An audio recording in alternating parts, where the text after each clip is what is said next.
Hey guys, tonight we're diving into the world of silk slippers and gold-plated chamber pots because you're about to become the 1% of the past, a Victorian millionaire. Tonight, you're going to experience a world where your wealth is measured in top hats, your home needs its own postal code, and your daily worries include, did your butler pour the tea at the right angle? So before you settle in, take a moment to like and subscribe, but only if you actually enjoy what I do here. Leave a comment telling me where you are listening from and what time it is for you. Now, go ahead, dim the lights, get under your hopefully clean sheets, and put on a fan for that soft white noise. But let's pause for a second. Did you really need a servant just to warm your socks before you put them on? Was your fortune built on coal, canals, or just good old-fashioned marrying your cousin? Was your dog fed better meals than half the city of London? And could your dinner party collapse into chaos if the jelly didn't wobble at the correct angle? Congratulations. You've just woken up in 1875, and you're rich enough to afford a seat in Parliament, or at least a spectacularly uncomfortable velvet chair. Good luck. You stir beneath 5 layers of monogrammed blankets in a bed large enough to fit a cricket team. Sunlight leaks in through velvet curtains as a housemaid quietly tiptoes across acres of Turkish carpet to bring you a tepid glass of water. And, for some reason, a newspaper printed with your own stock prices. Your day hasn't started, but 3 people are already apologizing for it. Your eyes flutter open not to the sound of an alarm clock, but to the gentle patter of slippers and the distant, mournful groan of a boiler the size of a small train. There is perhaps a faint whiff of lavender in the air, or possibly mothballs and expensive regret. The sheets beneath you are so crisp you're slightly afraid of paper cuts, and the mattress has more springs than the average Victorian child's toy collection. This, apparently, is luxury. The ceiling above is painted with fluffy cherubs, all of whom are staring at you in judgment for still being in bed at 8:30. You'd like to ignore them, but you can't quite shake the feeling that the angel over your pillow is keeping a tally. Out in the hallway, someone rings a bell with the solemn urgency of a cathedral service, letting the entire house know that his lordship is awake, or at least upright. If you're wondering why your feet are cold, it's because the bed is roughly 12 feet long, and Victorian central heating is not a thing. Instead, there's a coal fire smouldering in the hearth, tended through the night by a shivering under-butler who dreams of unionizing. Across the room, a morning suit and 3 shirt options are laid out by your valet, because apparently, choosing your own clothes is a dangerous game best left to professionals. You may wish to stretch, but beware. The bed canopy has more elaborate fringe than a music festival, and knocking loose even a single tassel means 6 people will spend the morning rehanging it. The windows are triple locked, partly for security, but mostly because the outside world is full of poor people and fresh air, 2 things best kept at bay. Your first interaction is with a housemaid who brings you your morning water, lukewarm and precisely 7/8 full. You nod in gratitude. She curtsies as if you're royalty, and immediately apologizes for the water's temperature, the lateness of the paper, and the existential despair of Victorian plumbing.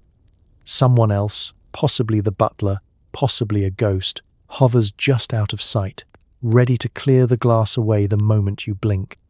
As you contemplate getting up, you notice your dressing gown is nowhere to be seen. That's because it's been spirited away to be pressed, repressed, and perfumed with something called essence of empire. In its place, you find a pair of impractical slippers lined with the softest sheep you've ever not met. Putting them on is an adventure, because they are roughly the size and shape of actual sheep. The process of actually leaving bed is more complicated than most modern tax returns. First, you summon your valet, who helps you into a robe with more embroidery than the Bayeux tapestry. Then, you're ushered to a chair that exists solely for the purpose of sitting while someone else brushes your hair. Your schedule for the day is recited: breakfast at 9, correspondence at 10, and perhaps, if you're feeling ambitious, a light stroll through the conservatory, which you haven't actually entered since the Crimean War. Somewhere between stretches and slippers, you wonder if this is all a bit much. But then you recall that to be a Victorian millionaire, is not about comfort, but about demonstrating to anyone within a 5-mile radius that you are, in fact, very, very important, and have the blankets to prove it. Your morning is less a routine and more a performance, every act designed to signal status, breed envy, and possibly confuse the dog. Even the smallest details, how you drink your water, how you accept the news of a mild dip in stocks, how you don your slippers with the solemnity of a coronation, are watched, judged, and reported back to the cook by lunchtime. By the time you finally stand, swaddled in wool and existential dread, you're ready to face the day, or at least ready to face breakfast, which, if tradition holds, will involve more cutlery than a royal wedding and, if you're lucky, only a handful of further apologies. Congratulations! You've survived your first hour as a Victorian millionaire. Only 23 more to go. Forget a simple morning shower. Your bathroom is a wonderland of porcelain, marble, and plumbing that groans ominously every time you dare to bathe. The water's either scalding or glacial, and there's a non-zero chance a footman is waiting to hand you a towel with the sort of reverence most people reserve for the Magna Carta. You may fancy the idea of a soothing soak, but Victorian bathrooms are less about relaxation and more about survival.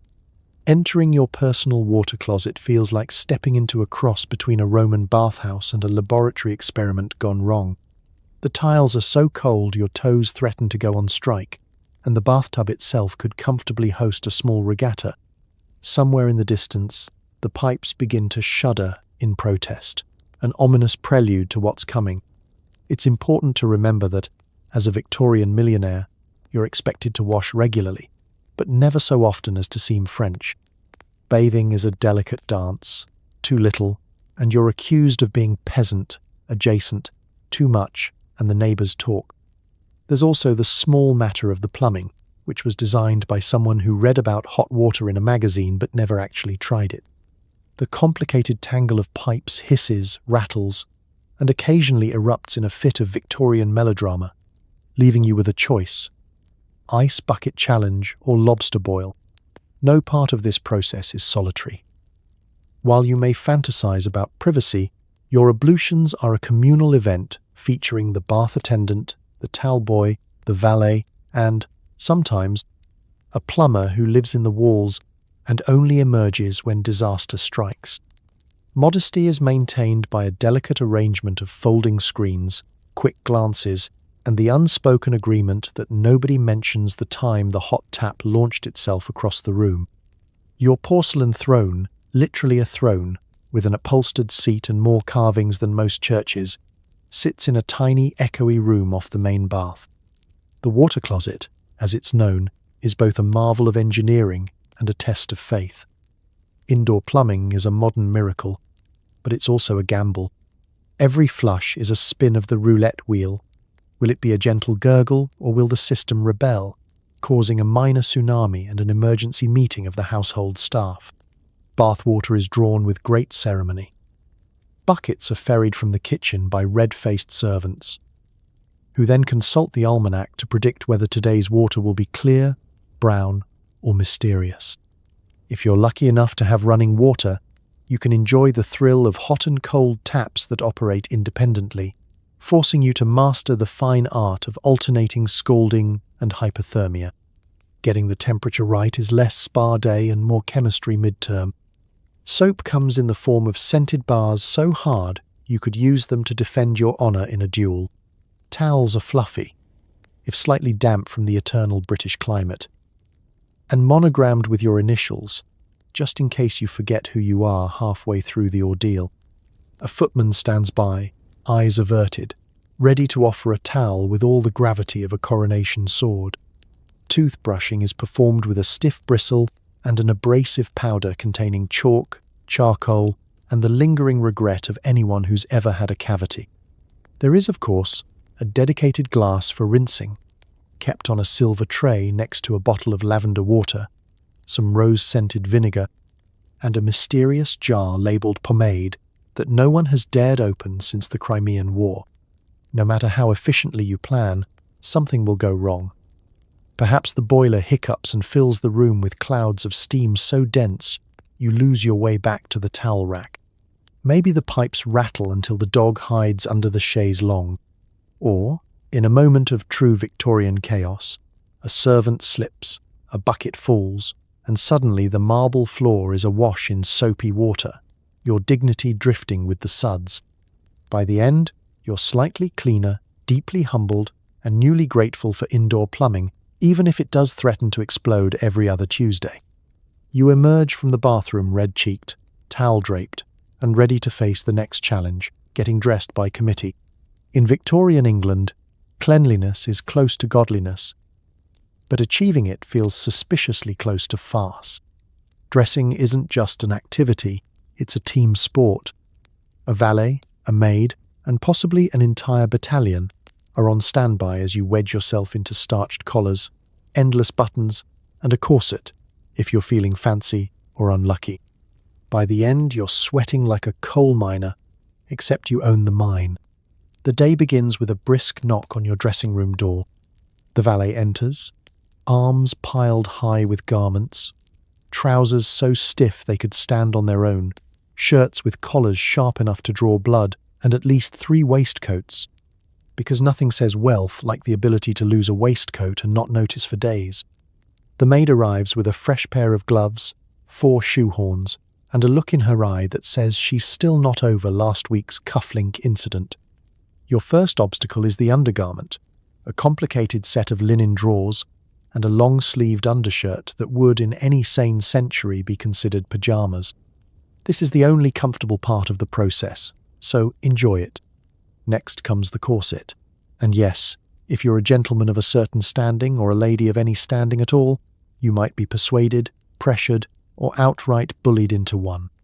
The goal is to achieve the silhouette of a fashionable hourglass or a well-upholstered wardrobe, depending on personal ambition and core strength. Once you've survived the corset, now winded, slightly shorter, and questioning your life choices, it's time for the shirt. The shirt must be starched to the consistency of drywall and fastened with studs so fiddly they have their own entry in the family ledger. The collar is next, and it's less an article of clothing and more a device for testing your pain tolerance.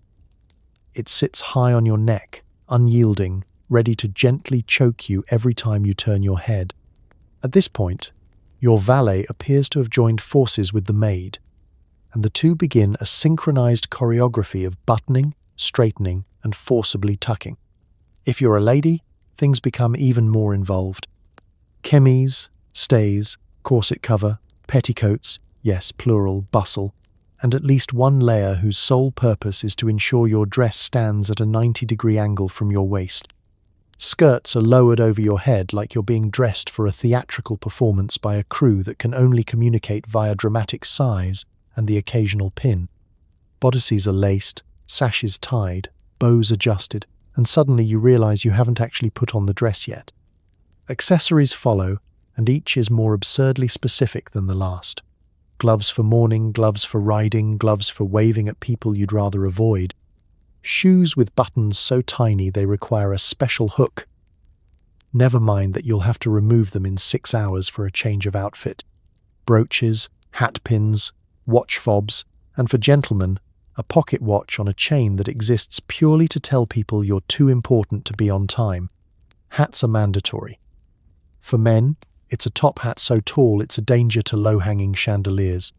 For women, a concoction of feathers, ribbons, and small birds, sometimes real, sometimes not, perched precariously atop a nest of pins. One careless sneeze, and you're trending in the morning paper. And the layers, always more layers.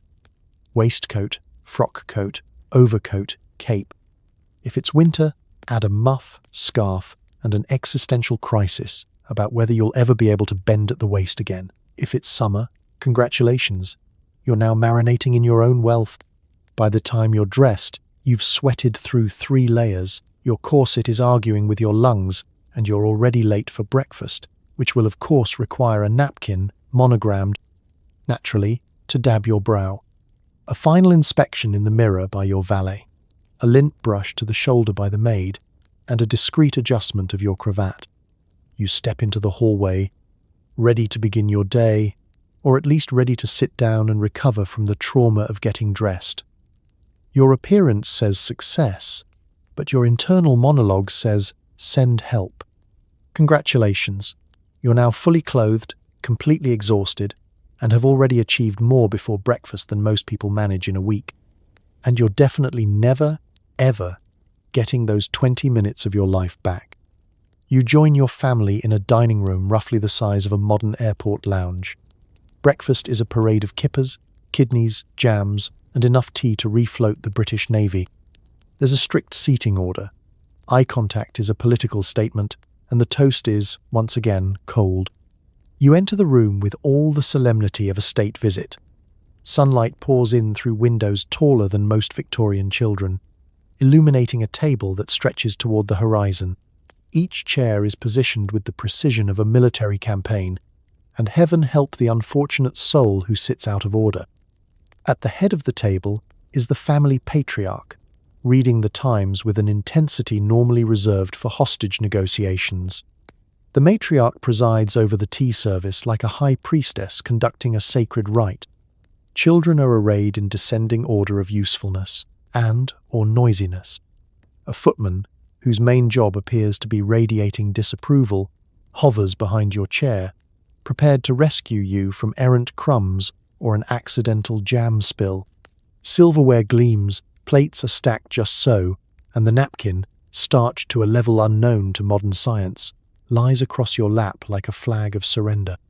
You are not so much eating breakfast as you are performing it, with all the anxious choreography of an amateur ballet. The menu is both lavish and intimidating. There are eggs, soft-boiled, hard-boiled, possibly philosophically boiled. Next, a heaping platter of bacon, rashers so thick you could resole your shoes with them. The kidneys glisten ominously, daring you to remember what they actually are. If you want to play it safe, there's always the bread basket. Fresh rolls, scones, and, naturally, slices of toast so cold and rigid they could double as roofing material. The only thing guaranteed to be piping hot is the tea, and even that requires a full council meeting to decide whose cup is poured first. Breakfast conversation is, at best, stilted. There are unwritten rules. Children speak only if addressed. Adults speak only about topics the patriarch approves, and under no circumstances should anyone mention bodily functions, Americans, or last night's dream involving the vicar and a runaway pig. Most comments are limited to, "Pass the marmalade, please," or "How lovely the roses look in the conservatory this morning," which is code for, "I know you're hiding the good jam, Aunt Edith." If you dare make eye contact with your sibling, you run the risk of igniting a diplomatic incident over who finished the strawberry preserves. The family dog sits under the table, hoping to catch a fallen sausage or, failing that, a moment of affection from anyone brave enough to break protocol. The youngest child, perched on a pile of cushions, pokes suspiciously at a kipper, dreaming of the day when breakfast will include something invented after 1890. Your grandmother, swaddled in black lace and decades of accumulated resentment, sips her tea with the air of someone who survived the siege of Sebastopol and found it less stressful than this morning's seating plan. Halfway through, the butler glides in to announce the latest headline: a minor stock fluctuation, a royal engagement, or, if it's a particularly exciting morning, the unexpected arrival of a distant cousin who's come to take the waters and definitely not borrow money. This is received with polite nods, a flurry of teaspoons, and the silent calculation of who can claim a sudden, urgent appointment elsewhere. Every detail of the meal is choreographed. Forks and knives are wielded with military precision. Butter is spread so thinly on toast that you begin to suspect it's a metaphor for your family's emotional life. If a crumb escapes, the hovering footman is there with a brush and a look that says he knows where you keep your embarrassing childhood sketches. When you finally finish, you mustn't just leave. There's a procedure. Napkin folded, chair pushed in, a murmured, "Thank you, Mother." Any deviation, and you risk being discussed at length in the drawing room before lunch. You rise, stomach full but soul slightly emptied, and prepare for the next battle. Morning correspondence. But take heart. In Victorian England, Breakfast wasn't just the most important meal of the day. It was the opening skirmish in a daily war of etiquette, family politics, and bread that could survive the apocalypse. You don't do chores, you do management. Your home runs on a staff of dozens, each with a job so specific it may never be performed. The butler runs the house, the cook runs the kitchen, and the scullery maid mostly runs away from the cook. Your main task is pretending you know their names. Life as a Victorian millionaire is, above all else, a never-ending game of who moved my cheese and which one of you is cheese footman. Your days are spent gliding from one polished room to another, while the house hums with the quiet panic of people desperately trying to avoid being noticed. At any given moment, your mansion contains an entire ecosystem of human labor, one in which you are the apex predator, and everyone else has developed advanced camouflage. The butler is the general, presiding over the household staff with the unyielding gravity of a Greek god and the moustache of a particularly serious walrus. He speaks in measured tones, moves only at dignified speeds, and knows every single thing that happens within a mile of the silver cupboard. His chief responsibility, making sure you never notice that things occasionally go wrong. If you ever spot the butler sprinting, immediately evacuate the premises. Below him in the pecking order is the housekeeper, whose keys jangle with the faint menace of a medieval jailer and whose stare can reduce a grown footman to a blubbering apology. She is the true master of the house, running the female staff with military efficiency and the kind of scheduling rigor that would frighten Google. The cook rules the kitchen, a world apart, filled with clouds of steam, shrieks of panic, and a perpetual undertone of passive-aggressive pastry making. The mere suggestion that you might like breakfast at 9:30 instead of 9 sharp can spark a minor insurrection. The scullery maid, the lowest creature in the household food chain, lives in constant terror of the cook and spends her days frantically washing mountains of dishes and her nights composing tragic poetry about gravy. There are footmen who exist mostly to carry things from one room to another and look decorative in livery. They move in synchronized pairs, like highly trained penguins, and open doors with such flourish you'd think there was a competition for most dramatic entry. There's also a valet, whose job is to keep you from dressing yourself, and who greets each of your fashion choices with a look of subtle, deeply British disappointment. Laundry maids, chambermaids, gardeners, lamplighters, stable boys, and coachmen all form part of this elaborate backstage crew. The lamplighter's job is to float through the house at dusk, igniting dozens of gas lamps with a long pole and the posture of a disappointed fencing instructor. The gardener maintains the grounds so meticulously that a stray dandelion is treated like an act of rebellion. The nursery is ruled with an iron rattle by the nanny, a woman of indeterminate age and infinite patience, who can quiet a screaming child with a single glare and a spoonful of tonic, mysterious, possibly gin.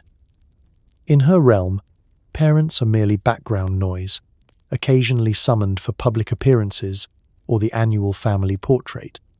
The oddest roles are the ones invented purely to absorb surplus relatives or keep up with the Joneses. Do you really need a pudding maid? Probably not, but you can't risk being the only family on the square without one. What about the footboy? His main duty is to stand in the hallway looking slightly confused. He's very good at it. Managing all this is less about authority and more about diplomacy. The trick is to appear grateful without ever learning anyone's actual name. You rely on you there, and my good man, more than you'd like to admit. Once, you called the gardener cook by accident and were exiled from the rose garden for a month. You still haven't recovered. Most of the time, the servant army is invisible, slipping in and out of rooms like particularly judgmental ghosts. But occasionally, you catch a whisper or a side-eye as you pass, a reminder that while you may be the master, they're the ones who know where the good sherry is hidden, and exactly what you did at last year's Christmas party. If all else fails, remember this rule. Tip generously, apologize often, and never, under any circumstances, ask the scullery maid for her tragic gravy poem. Some things are better left unspoken, even in the grandest of houses. Every outfit is a silent resume, a test of how many fabrics you can layer before collapsing from heatstroke. Clothes signal not just taste but bank balance, meaning half your wardrobe is devoted to being pointedly uncomfortable, just to show that you can. To be a Victorian millionaire is to exist in a world where your social status is measured in buttons, ribbons, and yards of imported lace. Your appearance is less about personal style and more about providing a public service announcement. Yes, I have money, and yes, I intend to suffer for it. There's no such thing as dressing down. Even the concept of casual Friday would have you blacklisted from society and possibly exiled to France. Each morning begins with the same existential dilemma. Silk or satin, velvet or brocade, or perhaps all of them at once. For gentlemen, the rule is simple. If your suit can stand up without you in it, you're halfway there. Lapels are wide enough to be used as gliders, and your waistcoat is embroidered so elaborately it could double as a family crest. The pockets are purely decorative, because heaven forbid you actually carry anything. Your tailor has spent the last week stitching your monogram into the lining, just in case you forget which jacket belongs to you, or more likely which one you wore to yesterday's luncheon. For women, fashion is a high-stakes game of textile engineering. A successful outfit may involve 3 petticoats, a whalebone corset, and a hoop skirt large enough to house small livestock. Dresses are chosen not for comfort, but for their ability to communicate. I can afford silk from China and ostrich feathers from places I can't even spell. Walking through a doorway becomes a tactical operation, requiring careful angling and, occasionally, the temporary removal of walls. Accessories are where things get truly unhinged.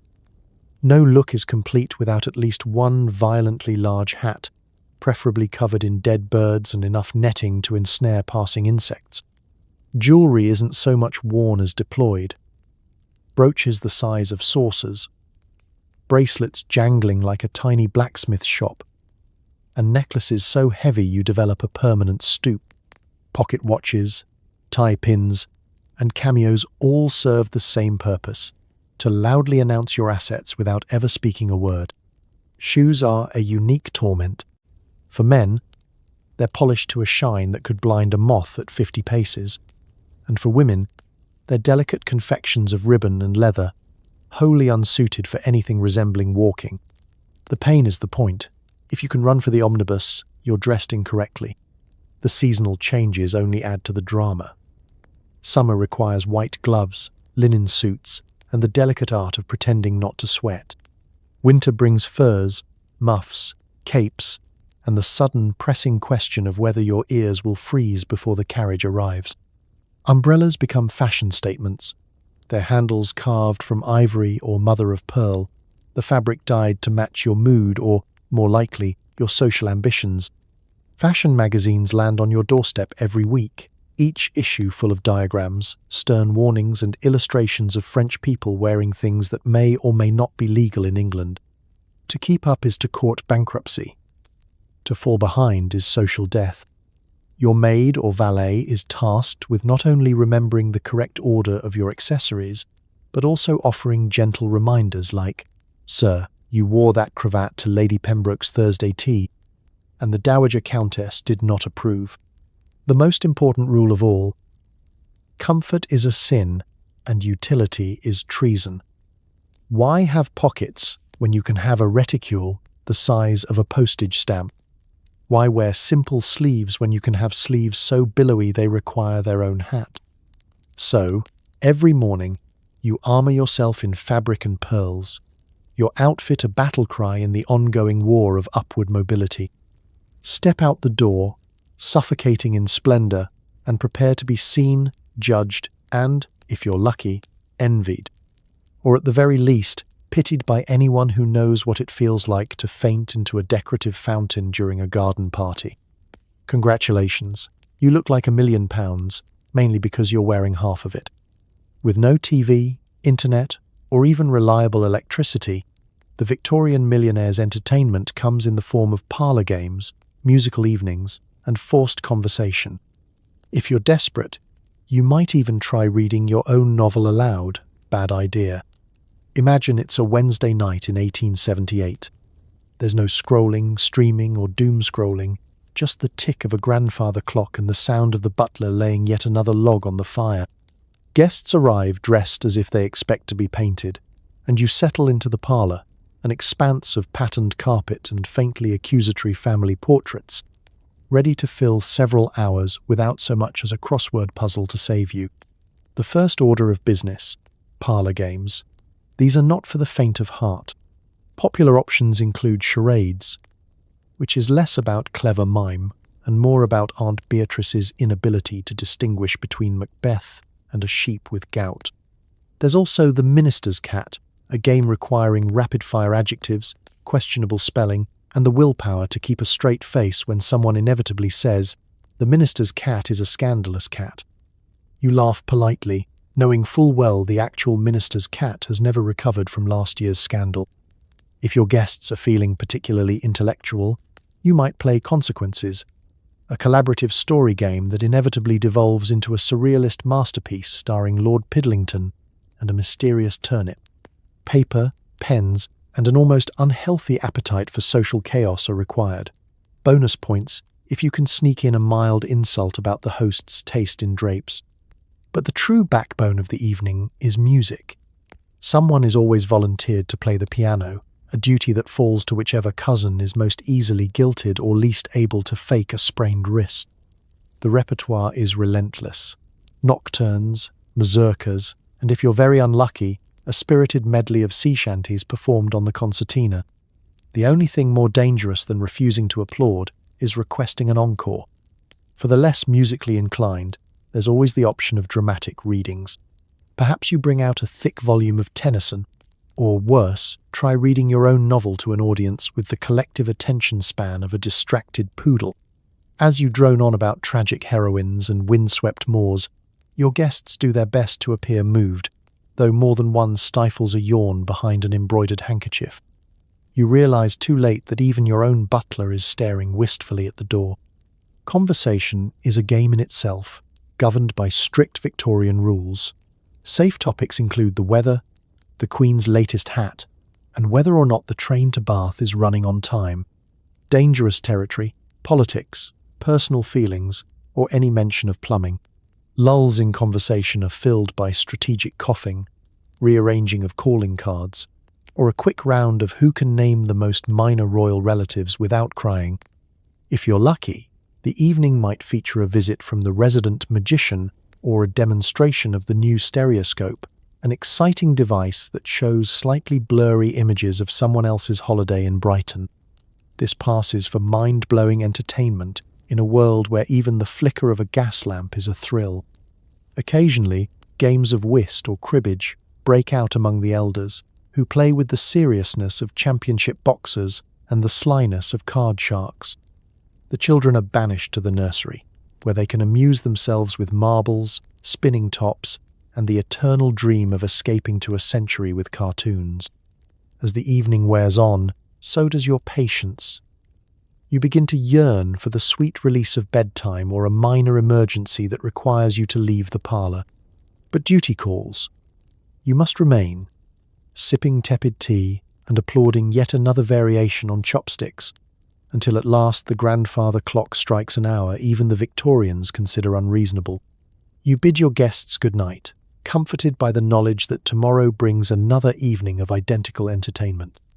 Sleep comes swiftly, if only to protect you from the terrifying prospect of having to mime the charge of the Light Brigade in front of your in-laws again. Lunch and dinner are both culinary marathons featuring a dozen courses, half of which are designed to confuse your palate and the other half to clog your arteries. The wine list is longer than your family tree, and if you're still hungry after dessert, that's what the cold pie on your nightstand is for. The meal begins long before you ever see a crumb. A battalion of cooks, scullery maids, and trembling kitchen boys have already spent hours wrestling with aspics, juggling custards, and threatening a roast pheasant with a gravy boat. The dinner bell rings with the gravity of a royal summons, calling you and your well-dressed kin to the gleaming mahogany table, every inch of it groaning beneath candelabras, crystal, and a parade of decorative fruit displays that are, frankly, more intimidating than appetizing. You sit down and brace yourself. Victorian dining is an endurance sport, and the rules are clear. Pace yourself, never appear eager, and for heaven's sake, never admit you don't know which fork to use. The first course arrives, usually a mysterious consommé, so clear and insubstantial you begin to question if there's anything in your bowl at all. This is followed by fish, then a joint of beef, then some kind of game bird stuffed inside another game bird, and possibly a pie that contains both for good measure. Between courses, your plate is whisked away by an army of servants whose sole purpose appears to be ensuring you never glimpse the bottom of your china. Each dish arrives with a name so elaborate it sounds like a minor European principality. Filet of sole à la reine with oyster forcemeat, or salmis of woodcock with chartreuse of celery. You nod approvingly, pretending you have any idea what you're eating. Vegetables are present, but they're mainly decorative. Peas glazed with enough butter to lubricate a steam engine, carrots sculpted into roses, and potatoes mashed so finely they resemble Victorian plasterwork. If you're especially unlucky, you'll encounter aspic, a gelatinous dish beloved by the era's chefs but feared by everyone else. There's nothing quite like the sensation of cold, wobbly calf's foot jelly sliding ominously across your plate while your neighbor politely pretends not to notice. Wine is mandatory, and in quantities that would make a modern sommelier faint. Each course is paired with a new vintage, described in reverent tones by a footman who's memorized the script but has never tasted the goods. You swirl, sniff, and sip, while quietly hoping the fish course wine will drown out the memory of the aspic. By dessert, you're not sure if you're tipsy, triumphant, or teetering on the edge of gout. The desserts themselves are a riot of Victorian ingenuity and poor judgment. Towers of spun sugar, cakes so dense they threaten the table's structural integrity, and trifles layered with so much sherry that the children are gently discouraged from partaking. There are fruits, always peeled, cored, and presented with surgical precision, and cheeses so pungent they could be classified as weapons. Pudding is both a specific dish and a general threat. It could be suet, sponge, or surprise. It's never optional. The meal ends, not with satisfaction, but with resignation. The gentlemen retire to the drawing room for port and cigars. The ladies drift off for coffee and the ritual comparing of hats. You, meanwhile, are left to reflect on the fact that, despite the sheer quantity of food, you're already planning a midnight raid on the aforementioned cold pie, perhaps accompanied by a little leftover cheese, assuming it hasn't walked off under its own power. Being a Victorian millionaire means eating like royalty, but digesting like a peasant, stuffed, slightly dazed, and quietly fearing the next course. And somewhere, in the shadowy corridors of the kitchen, the cook is already plotting tomorrow's menu, and the cycle of culinary overkill begins anew. Your children are more fashion accessories than family members, presented in frilly clothes and only brought out for guests, holidays, or occasional scoldings. They're mostly raised by nannies, and occasionally seen peering at you from behind an urn. To the outside world, your Victorian offspring are miniature advertisements for your family's social standing, paraded out in matching sailor suits and white pinafores, as crisp and unsullied as a new banknote. Each child's hair is parted with the precision of railway tracks. Their shoes shine to a mirror finish by someone who probably isn't even legally old enough to vote. At social gatherings, they line up like the world's most anxious chess pieces, curtsying and bowing with the stiff politeness of people who have been bribed with the promise of extra plum pudding. But behind the scenes, the true work of raising your heirs falls to a shadowy cabal of nannies, governesses, tutors, and, if you're truly fashionable, a foreign-speaking mademoiselle who claims to be teaching French but is mostly just practicing her English. These professionals preside over the nursery like benevolent despots, orchestrating a regime of lessons, walks, and, if the weather's not too dreadful, military-grade outdoor exercise. You, meanwhile, are free to pursue important adult business, like arranging the table settings for next Thursday's luncheon or worrying that your child's violin practice is 2 years behind schedule. When the children are allowed downstairs, It's an event requiring military coordination. First comes the warning. Children will be present at tea. Servants dash to remove any fragile heirlooms, the family dog is banished outside, and a bowl of boiled sweets is strategically positioned to bribe good behavior. Your own role is mostly ceremonial. Nod approvingly, ask a question about their studies, and try not to look alarmed when one announces they've been collecting frogs in the fountain. Discipline is a complicated ritual, passed down through a combination of stern governesses, Victorian morality tales, and a rotating cast of terrifying aunts. If a child misbehaves, by, for example, expressing an opinion or laughing at the wrong volume, there is a short, dignified lecture about the family name, followed by the removal of pudding privileges or, in extreme cases, a threat to send them to boarding school in Scotland, which even adults agree is a fate worse than most. Education is essential, but the curriculum varies. Boys are groomed for Oxford, politics, and the vague hope of avoiding bankruptcy. Girls are drilled in French, music, embroidery, and the vital art of not fainting during waltzes. Both are expected to ride horses, quote Latin, and never ever talk back to a grandparent who may reward good behavior with an inscrutable family heirloom, like a ceremonial spoon or a taxidermied owl. Even playtime is a performance. Toys are elaborate. Tin soldiers, porcelain dolls, rocking horses, and puzzles so complicated you half suspect they're training your heirs for a future in espionage. Outdoor games are strictly supervised, with fresh air considered both a moral and medical obligation. You may catch a fleeting glimpse of your children through the morning mist, marching across the lawn under the stern gaze of nurse, bundled in so many layers they resemble well-dressed scarecrows. Emotional closeness is encouraged, at a distance. Hugs are rare, displays of affection are rationed, and bedtime stories are read by candlelight, from volumes containing more moral lessons than actual plot. Family portraits are annual ordeals, involving 20 minutes of forced stillness, an outburst of tears, and at least one child with their eyes closed for posterity. Of course, the greatest anxiety is the matter of heirs. The eldest son is the future of the family, groomed for title and estate, while the other children must content themselves with marriage, the clergy, or the delicate art of not causing scandal. Sibling rivalry is not only tolerated, it's practically built into the architecture of the nursery. Every accomplishment, from Latin grammar to straight posture, is tallied and quietly ranked. So, while your children may be seen and occasionally heard, they exist in a separate, parallel universe, a world of starch, etiquette, and the ever-present threat of boarding school. Your legacy depends on them, your reputation is built around them, but heaven help you if you ever have to supervise bath time. Victorian parenting, a job best left to the professionals. It's not enough to be rich. You must be eccentric.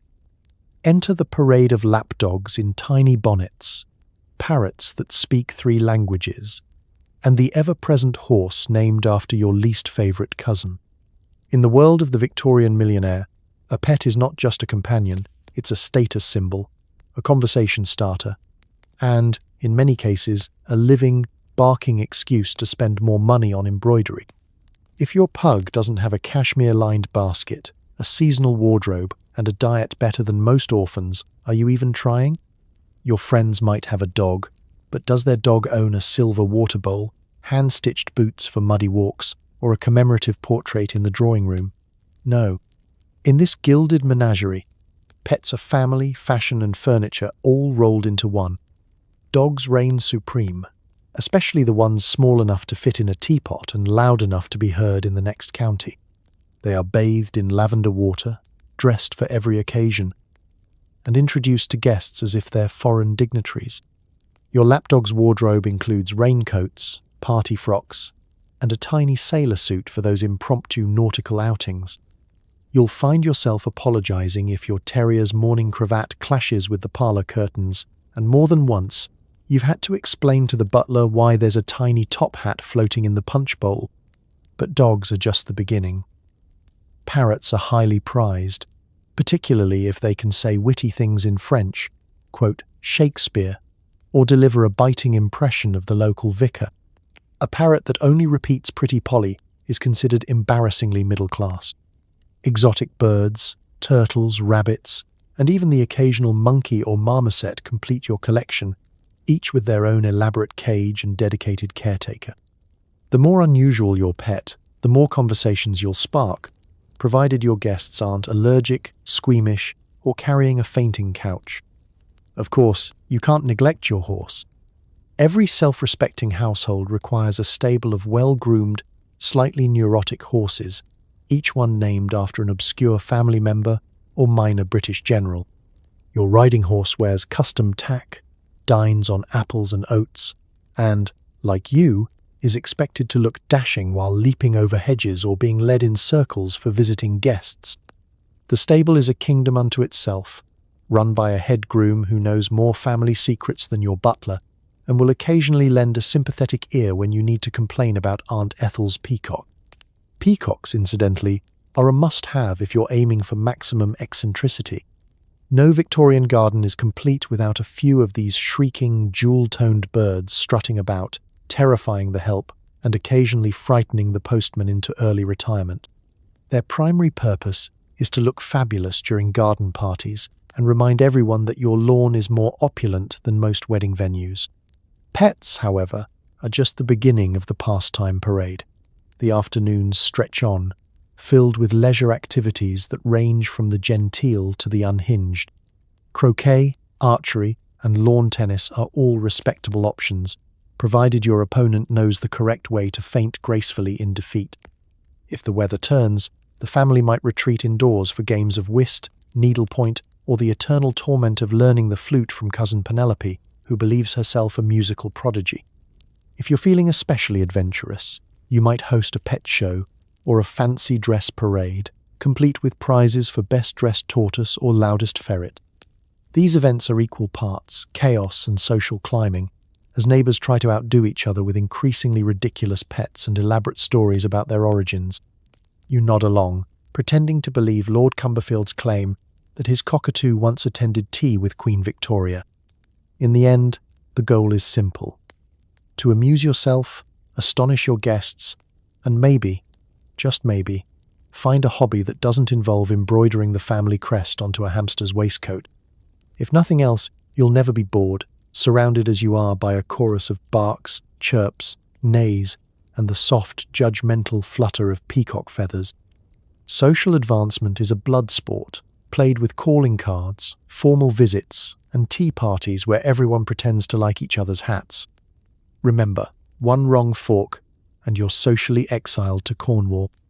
In Victorian high society, being rich is only half the battle.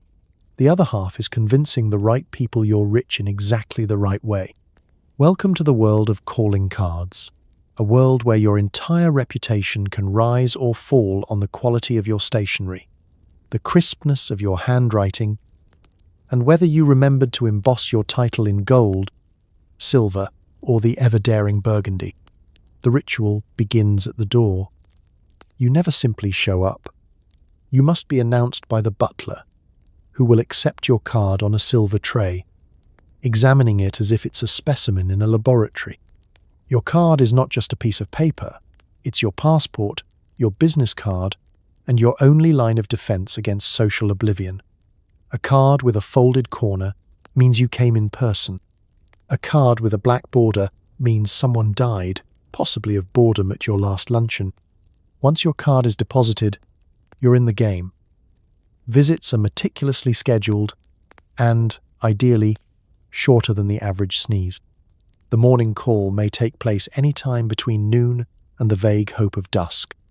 You're ushered into the parlour for a strictly limited conversation about the weather, local scandals, and how clever it was for Lady Blenkinsop to name her new lapdog after the Prime Minister.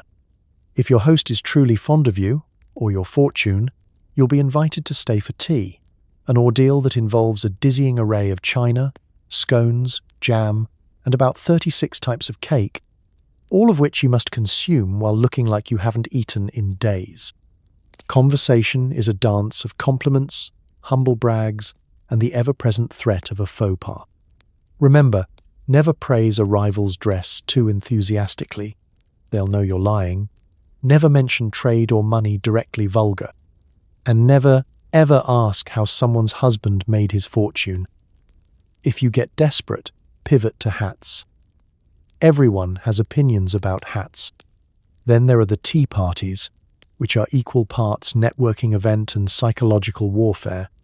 Tea is poured by the lady of the house, who wields the teapot like a scepter. You take sugar? 1 lump means you're traditional, 2 means you're an upstart, and 3 means you'll be whispered about until Michaelmas. Saucers are for looking at, never for slurping. The correct fork for cakes is the one furthest from your plate, unless you're in company so fashionable that forks have been banned entirely in favor of tiny, decorative tongs. Every encounter is an opportunity, or a trap. Invitations to balls, dinners, and country weekends are handed out like golden tickets. Each one a potential stepping stone or banana peel. A single misstep, arriving late, choosing the wrong partner for a quadrille, or wearing last season's colour, could see you relegated to the social hinterlands. Forced to spend your afternoons visiting elderly relatives and watching your ambitions fade like the gilt on a cheap candelabrum. To stay afloat, you must collect, organise, and remember an ever-growing stack of calling cards, each one annotated with secret notes. Talks too much about cats, dangerous at whist, unclear on boundaries and napkin, etiquette. A special silver tray sits in your entrance hall, groaning under the weight of social obligation. Woe betide the household whose tray is empty. That way lies social extinction. Ultimately, social climbing is a test of stamina, memory, and the ability to say, "What a simply marvellous bonnet 50 times an hour," without dissolving into laughter or existential dread. The prizes are fleeting, an invitation, a compliment, your name mentioned in the correct column of the newspaper, but the consequences of failure are forever. Miss a call, lose a card, or, heaven forbid, spill jam on a duchess, and you might as well pack for Cornwall. So you persevere. Because in Victorian England, the only thing more dangerous than losing your money is losing your place. And all it takes is one well-timed card and an iron constitution for tea. City mansions are nice, but the true status symbol is a drafty, haunted manor in the countryside. Owning 1,000 acres means you never see most of it, unless you get lost on your way to breakfast. The country house is the Victorian millionaire's badge of honour, proof that you've truly arrived, or at the very least, that you have enough money to heat 17 mostly empty rooms and employ a small village of people to argue about the best way to polish a suit of armour. Your arrival is always an event. The carriage wheels crunching over gravel, footmen rushing out like a flock of startled geese, and a housekeeper waiting in the wings to give you the quarterly report on bats in the belfry. Every surface in the house has a story, most of which involve previous owners, eccentric relatives, or unfortunate pets who failed to grasp the concept of gravity. Portraits of grim ancestors stare down from wood-panelled walls, daring you to redecorate. The library is stuffed with books that haven't been opened since Queen Victoria's coronation, and the sitting room smells faintly of lavender, old boots, and secrets. If you stand very still, you can hear the faint, ghostly echo of someone having a nervous breakdown over the cost of firewood. Of course, it wouldn't be a proper country house without a draft. No matter how many tapestries you hang or how fiercely the maids battle the windows, there's always a chilly breeze lurking just around the corner, ready to give you a cold or, if you're unlucky, a new nervous complaint. During winter, your breath clouds in the air as you wander. Endless corridors wrapped in 3 shawls and a sense of historical foreboding. During summer, the place becomes a greenhouse for rare spiders and various strains of mildew not yet catalogued by science. Breakfast is an epic journey. You set out from your bedroom with the hope of hot tea and a soft-boiled egg, but somewhere between the blue salon and the east corridor, you find yourself inexplicably in the trophy room, surrounded by glass-eyed foxes and a taxidermied hedgehog in formal wear. You shout for help, but the only reply is the distant sound of a grandfather clock chiming in another time zone. The grounds are just as overwhelming.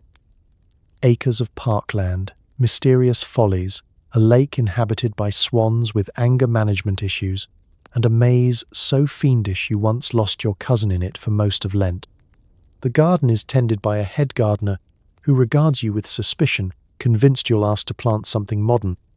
He is assisted by a battalion of undergardeners who spend their days trimming hedges into shapes only visible to the truly optimistic.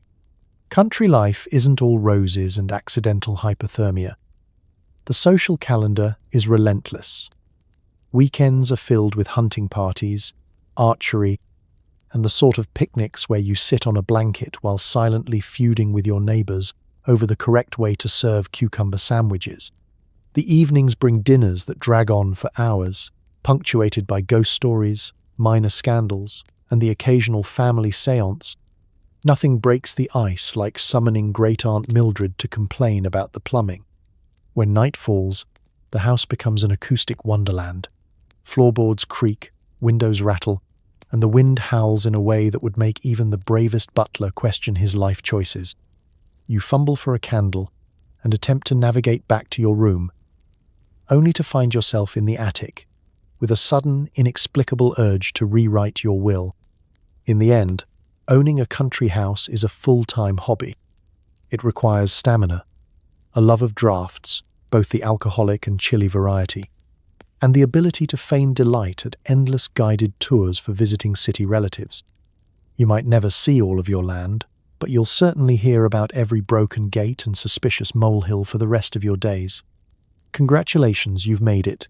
You own the countryside, and it owns you right back.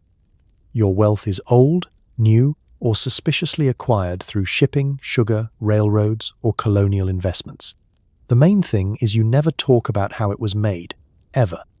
The most important rule for a Victorian millionaire is that the source of your fortune must be shrouded in a haze of respectability, plausible deniability, and at least 3 generations of strategic amnesia. Old money claims to have simply always been here. New money insists on quoting the family motto in Latin and pointing to portraits of scowling ancestors, each one painted after the fact, to make up for a glaring absence of actual lineage. Either way, when someone asks how your family came into money, you smile vaguely and reference trade in the same tone most people reserve for contagious diseases. The origins of a fortune are always a little murky. Maybe your great-grandfather made his pile in the golden age of shipping, hauling tea, opium, or anything else that could be stacked in a crate and insured against pirates. Or perhaps your ancestor invested in sugar plantations, profiting handsomely, while never quite explaining why there are so many angry letters from Jamaica tucked away in the attic. The more modern millionaires favor railroads, canals, or daring new colonial ventures, which mostly involved sending large sums of money to distant lands and hoping something profitable would eventually return, preferably in the form of gold, spices, or a very exotic pet. Whatever the case, the rules are the same. Never discuss the details, and certainly never mention the words industrial accident, labour dispute, or Act of Parliament. If pressed, simply allude to sound investments, the good judgment of our forebears.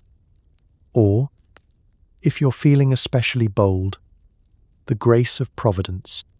Ideally, you should appear so uninterested in money that people begin to suspect you have a private mint hidden in the cellar. The family fortune is not just about cash, it's about property, titles, and a variety of heirlooms so hideous they could only be valuable if someone very important once died in their vicinity. There's always a silver tea service, a collection of ivory-handled walking sticks, and at least one portrait of a distant relation who may or may not have been a pirate.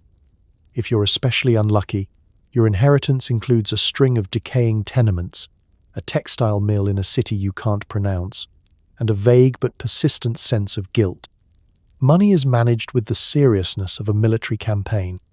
The head of the family, usually a patriarch with sideburns broad enough to serve as shelf space, meets with the solicitor in the study once a month to discuss investments, debts, and which branch of the family is most likely to disgrace the name this season. The family books are kept under lock and key, and if anyone asks to see them, you respond with horror, followed by a quick change of subject to the weather, or perhaps the finer points of trout fishing. But even the best managed fortunes are never truly safe. Scandals lurk around every corner. An uncle who invested in a failed Peruvian guano mine, a cousin who eloped with the footman, or the tragic tale of the family diamonds that were mysteriously misplaced during a particularly raucous Christmas. Any threat to the family wealth is handled with urgent discretion and, if necessary, a swift trip for the offending party to a quiet villa on the continent. Despite it all, the true secret of the family fortune is that it rarely makes you happy. It brings responsibilities, endless meetings with lawyers, awkward conversations with impoverished relatives, and the unshakable feeling that somewhere, deep in the bowels of the estate, there's a will no one dares open. Still, it's better than being poor. So you glide through life, dressed in inherited lace and weighted with unspoken stories, always ready to toast the family fortune, and always hoping no one ever asks what's actually in the attic. A ball is an opportunity to impress or emotionally scar your guests for life. There's an orchestra, 400 candles, a buffet that could feed a small country, and a high chance someone will faint from excitement or corsetry. The preparations begin months in advance, with the guest list debated as fiercely as a parliamentary bill. Every family rival, eligible bachelor, and minor aristocrat must be included, along with a handful of people you barely know, just in case they're suddenly elevated to viscount or turn out to own a controlling interest in something useful, like the local gin distillery.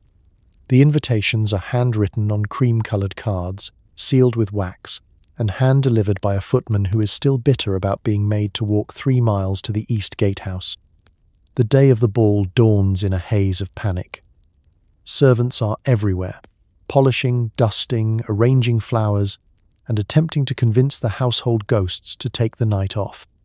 The housekeeper marches about like Napoleon in petticoats, issuing orders about the placement of chairs and the correct angle for the marble bust of Queen Victoria. Someone discovers a last-minute crisis, usually involving the state of the guest lavatory or the realization that the family spaniel has eaten half the centerpiece. As dusk falls, carriages line up along the drive, spilling out a steady stream of guests draped in lace, velvet, and social ambition. The orchestra tunes up, launching into a waltz so lively it could wake the dead, and occasionally does, if Aunt Augusta is to be believed. The ballroom glitters with candles, far too many for the comfort of anyone with a healthy fear of fire or a poorly placed hairpiece. The dance cards are distributed, and suddenly, the true social manoeuvring begins. Daughters flutter, mothers plot, and bachelors glance nervously at the refreshment table. The first dance is a solemn, slightly terrifying affair. Everyone is aware that one wrong step can spell years of whispered ridicule. But by the third quadrille, inhibitions have loosened, and at least 2 uncles are attempting to polka with a vigor that frightens both the orchestra and the family physician. Meanwhile, the buffet groans under the weight of delicacies. Tiny sandwiches that turn to mush, if left unattended, mysterious moulded jellies, and enough blancmange to satisfy even the most desperate pudding enthusiast. There are ices, syllabubs, trifles, and pies. The cheese tray alone requires its own map, and the punch bowl is guarded by a vigilant footman, whose job is to ensure it remains potent but not actually criminal. Scandal is inevitable. There will be at least 1 wardrobe malfunction, 3 mysterious disappearances into the garden, and a dramatic incident involving a dropped glass slipper, or, more likely, a collapsed hairpiece. The local gossip, Mrs. Forsyth, will collect stories like a magpie, storing them for use at next week's tea. Couples are formed, alliances are broken, and by midnight someone is always caught kissing behind a fern, ideally not a blood relative. As the night wears on, so do the dancers.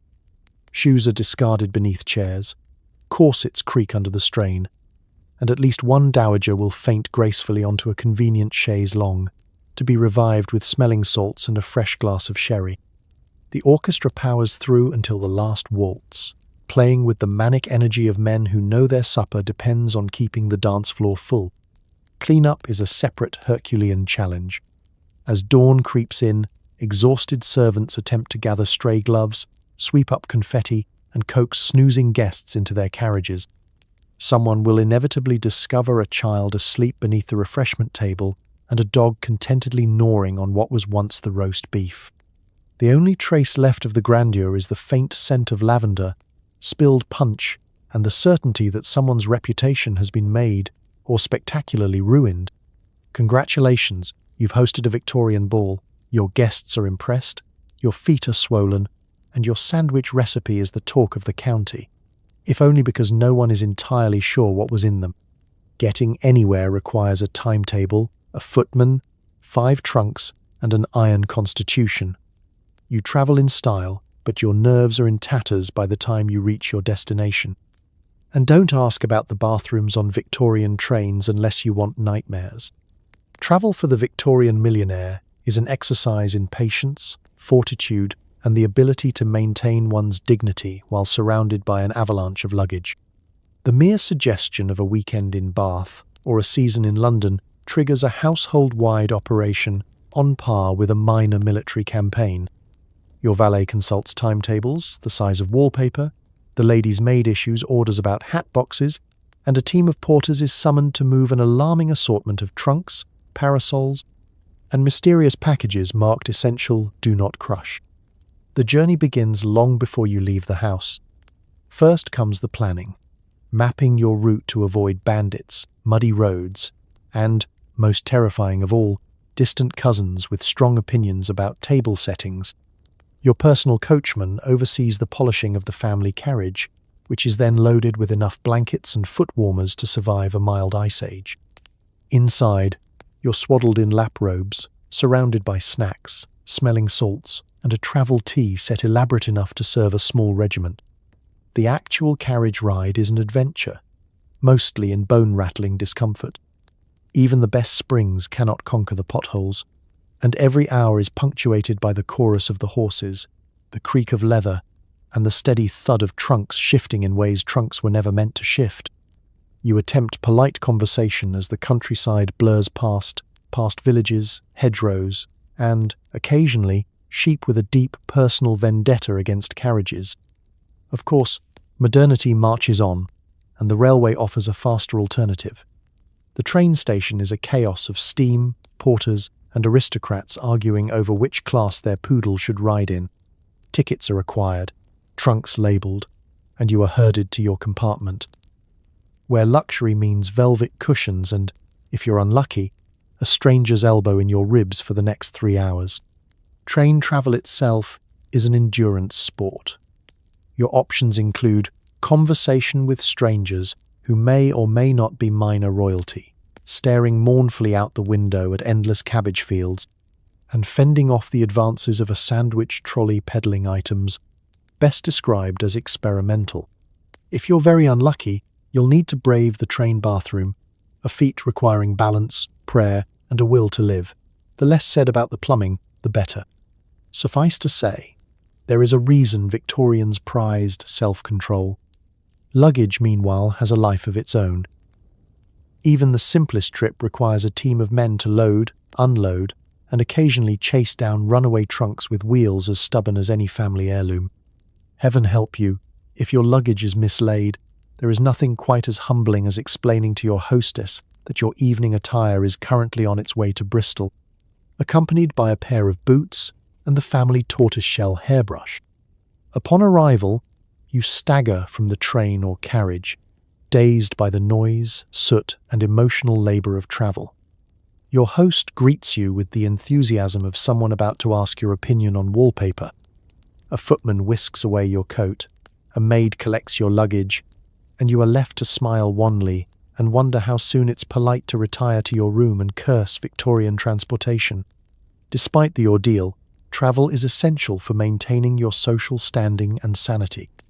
After all, how else will you remind your friends that you've been to Bath, seen the new railway, or survived the infamous sandwich incident of 1879? With any luck, the journey home will be only marginally less harrowing, assuming the weather holds, the horses cooperate, and nobody mistakes your luggage for a rival's collection of antique doorstops. Travel in the Victorian age. All the glamour of high society, with all the emotional fragility of a biscuit in a thunderstorm. Feeling ill? Victorian medicine offers a delightful range of treatments: mercury, leeches, or a brisk walk in the smog. Your doctor is equally likely to cure you or write a poem about your symptoms. Let's begin with the house call. If you wake up feeling less than your robust, monocle-polishing self, the first step is to summon the family physician. He arrives, top hat askew and bag bulging with tinctures, powders, and the vague sense of optimism only someone billing by the hour can muster. The consultation is a ceremony of its own. He inquires after your humours, prods you with a thermometer made of lead, and asks, gravely, if you've been feeling melancholic, phlegmatic, or simply full of bile. If you admit to any symptom at all, the treatment menu unrolls like a scroll of bad decisions.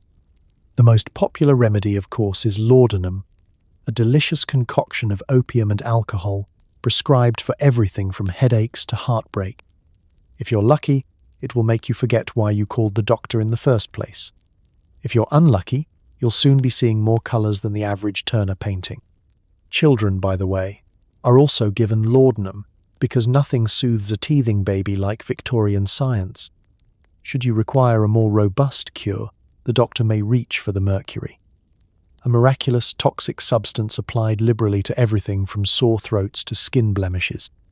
If you start sweating, hallucinating, or losing your hair, it's working. Combine with a mustard plaster or two for full effect, a home remedy consisting of spicy paste smeared directly onto your chest until you're redder than the family coat of arms. No pain, no gain has never been taken so literally. And then there are leeches.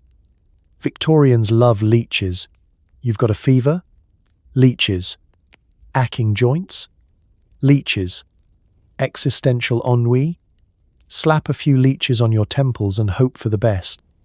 At some point, you begin to suspect that the local apothecary has shares in the leech industry. If you're squeamish, tough luck, because the leeches are coming for you, your relatives, and even the family dog if he limps for more than an hour. If your condition is more dramatic, a broken leg, say, or the vague but fashionable affliction known as the vapours, the doctor will prescribe bed rest, fresh air, and a diet of beef tea. Beef tea is, disappointingly, not tea at all, but a thin, salty broth whose only benefit is convincing you that actual food might be a bad idea. Meanwhile, you are encouraged to sit in a drafty room, stare out at the rain, and reflect on the folly of ever falling ill. Surgery is an absolute last resort, mostly because anesthesia is in its infancy and antiseptics are considered a bit newfangled. Should you require an operation, you are presented with a wooden stick to bite down on and a small glass of brandy, followed by the encouragement to think happy thoughts, preferably about your will.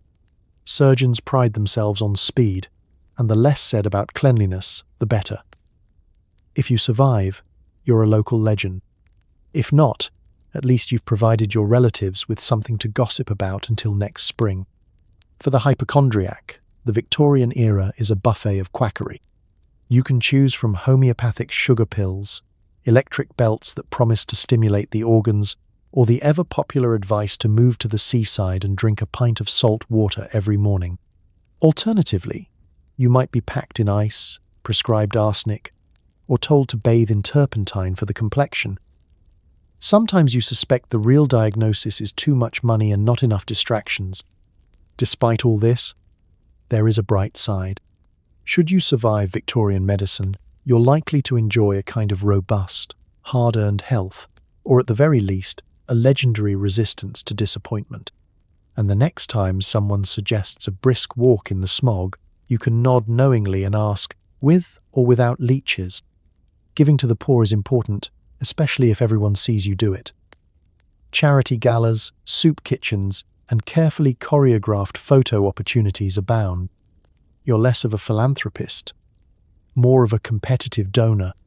For the Victorian millionaire, charity is not just a moral obligation, it's a cornerstone of public relations.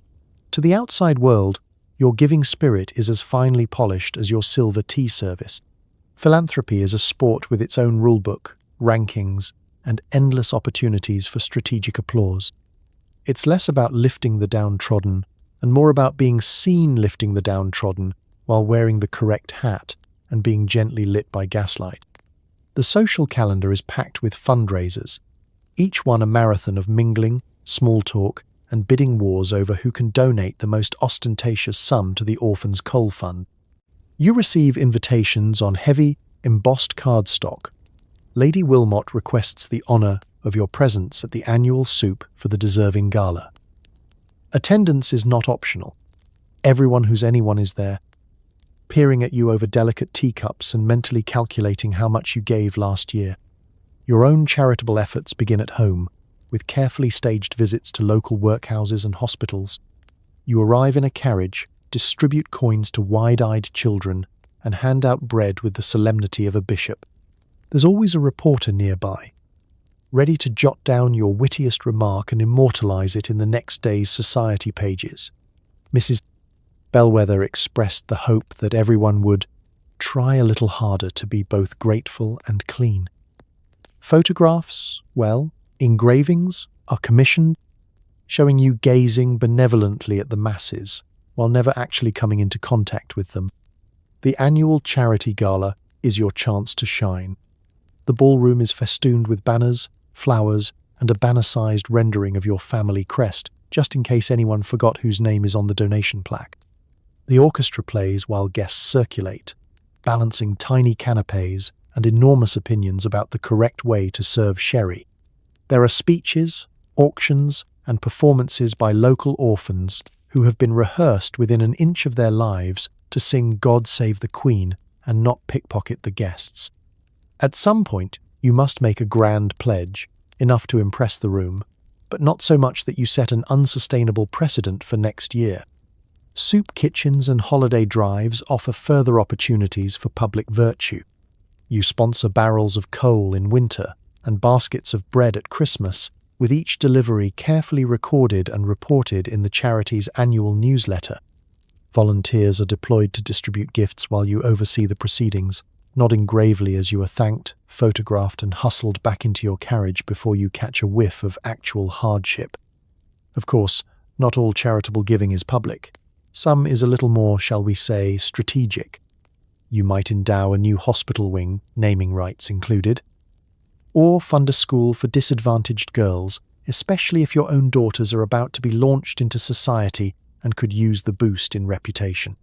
Rumours swirl about who actually benefits from your largesse, but as long as the right people are impressed, you can sleep easy knowing your legacy is secure.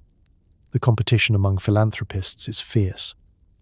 Lady Featherstone may have opened a library, but you're opening two, plus a statue and an annual essay contest. Sir Percival is endowing scholarships left and right. You respond with a new children's park, complete with bronze fountains and a conveniently placed marble plaque. At the end of the day, charity in Victorian England is as much about optics as outcomes. You help, but always with an eye toward the guest list, the newspaper column, and the family motto carved over the mantelpiece, "Do good, but not without a witness." And if you manage to outshine your rivals along the way, so much the better. After all, what's the point of generosity if no one applauds when you do it? The threat of scandal is ever present. One misplaced letter or unauthorized waltz, and you could be cut off by society, forced to spend the rest of your life on the Isle of Wight with only your memories and an angry spaniel. For the Victorian millionaire, reputation is everything. It's more valuable than your fortune, more delicate than your best china, and more likely to be shattered by a single ill-timed sneeze at the wrong dinner party. The social scene is a minefield, and navigating it requires a daily blend of careful planning, subtle eavesdropping, and the sort of paranoia normally reserved for international espionage. It starts with the letters. Every word you write is a potential time bomb. The wrong turn of phrase, the wrong salutation, or simply forgetting to use the correct colour sealing wax can spark rumours that rage through drawing rooms like wildfire. No secret is truly safe. Servants read everything. Neighbours speculate. and the local vicar somehow knows more about your personal life than your own mother. Writing a letter becomes a process involving rough drafts, locked desks, and the fervent hope that your cousin doesn't have sticky fingers or a publishing contract. Then, there's the matter of social engagements. A single misstep at a ball, say, waltzing with someone to whom you are not contractually related, can result in immediate ostracization. The dance cards are as fraught as military battle plans. Accepting the wrong invitation, sitting next to the wrong duchess, or laughing just a bit too loudly at the wrong joke can have social repercussions that last for decades. And heaven help you if your name appears in the society pages alongside someone else's scandal. Your household staff, those silent, ghost-like presences, are the secret keepers and sometimes the secret spreaders. The butler knows more than any detective. The housekeeper can identify footprints in the back garden, and the scullery maid can recount every time you accidentally broke wind at dinner, should she be sufficiently motivated by an extra shilling from a rival family. Keeping your staff loyal is as crucial as keeping your stock portfolio healthy. Either one could unravel your life in the time it takes to butter a crumpet. Family members are another minefield. Siblings with gambling debts, cousins with mysterious continental illnesses, aunts who drink sherry before noon and then proceed to confess their deepest secrets to the grocer. Each represents a threat to your carefully constructed facade. Family reunions are less about shared nostalgia and more about damage control. The official motto of the Victorian upper class might as well be, "Let's not mention that unfortunate incident with the goat, shall we?" Scandal comes in many flavors. The mildest involve a hemline that's a shade too short, or a gentleman seen without gloves. More serious infractions, debts, duels, suspiciously quick engagements, or unsanctioned business ventures, such as that time Uncle Theodore tried to corner the market on imported parrots. The most dangerous are the whispered allegations, affairs, illegitimate children, fortunes lost at the gaming tables, each one capable of toppling a family faster than a stock market crash. To avoid catastrophe, you must master the arts of denial, distraction, and selective amnesia. If caught in a compromising position, feign ignorance. "I thought she was my second cousin, twice removed."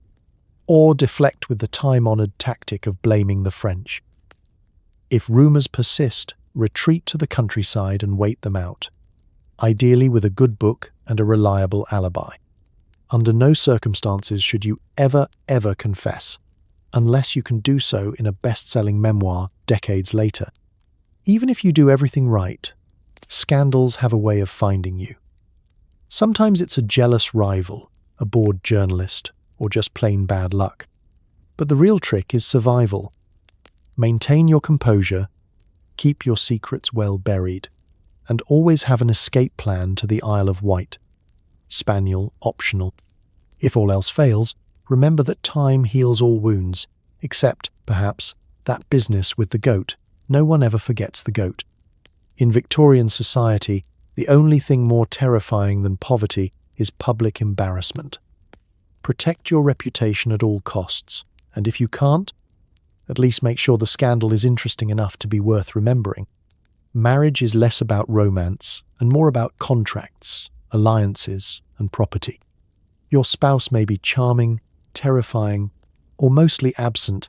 Just don't expect to marry for love unless you enjoy being poor. For the Victorian millionaire, matrimony is first and foremost a business deal conducted with the subtlety of a stock exchange and the emotional warmth of a bank loan. From the moment you make your debut, or more likely, your mother makes your debut for you, your romantic future is a matter of family strategy, social maneuvering, and occasional outright panic. The matchmaking begins early, orchestrated by a network of mothers, aunts, and well-meaning acquaintances with keen eyes for both family crests and inheritance prospects. Suitors are evaluated like rare artworks. Prospective spouses are examined for family connections, acreage, and the all-important question of whether they can bring a tolerable dowry or at least a castle with fewer than 3 visible leaks. If you are the heir, the pressure is immense. Everyone expects you to secure the family's future, preferably by marrying into a title, a fortune, or, if luck runs out, a distant cousin whose only real asset is an interesting collection of porcelain goats. Courtship rituals are a public spectacle. Every glance across a crowded ballroom, every stroll through the rose garden, and every slightly awkward conversation over tepid lemonade is closely observed by a battalion of chaperones. If you so much as brush sleeves with the wrong person, half the county will be talking about it by breakfast. Letters must be approved, dances scheduled, and reputations preserved at all costs. For every successful union, there's a pile of broken engagements, mismatched expectations, and at least one fainting episode at the hands of a particularly ruthless mother-in-law. When negotiations finally yield results, the marriage contract is drawn up with the precision of a military treaty. Property is exchanged, settlements are calculated, and the family solicitor smiles with satisfaction as he adds another line to his bill. The wedding itself is both an endurance test and a social performance, attended by every distant relative, family friend, and opportunist, eager to see who cries first, the bride, the groom, or the local vicar. Gifts pile up in the drawing room, most of them either impractical, hideous, or both. There will be speeches, awkward toasts, and a dramatic cake so dense it threatens the structural integrity of the reception hall. As for married life? Well, it depends. Some unions blossom into genuine affection. If both parties are lucky, patient, or simply too polite to complain. Others settle into cordial partnership, maintained by separate wings of the house and a mutual love of traveling alone. If your spouse is charming, you count yourself blessed. If terrifying, you stay on their good side. If mostly absent, well, you can always fill the void with hobbies, philanthropy, or a series of slightly eccentric pets. Children arrive, either promptly or eventually, and the real negotiations begin. Names are chosen with care, godparents selected for strategic advantage, and the question of education debated with the same intensity as last year's stock market crash. Every child is a potential alliance, every marriage a chance to strengthen the family's grip on fortune, property, or at the very least, the local cricket team.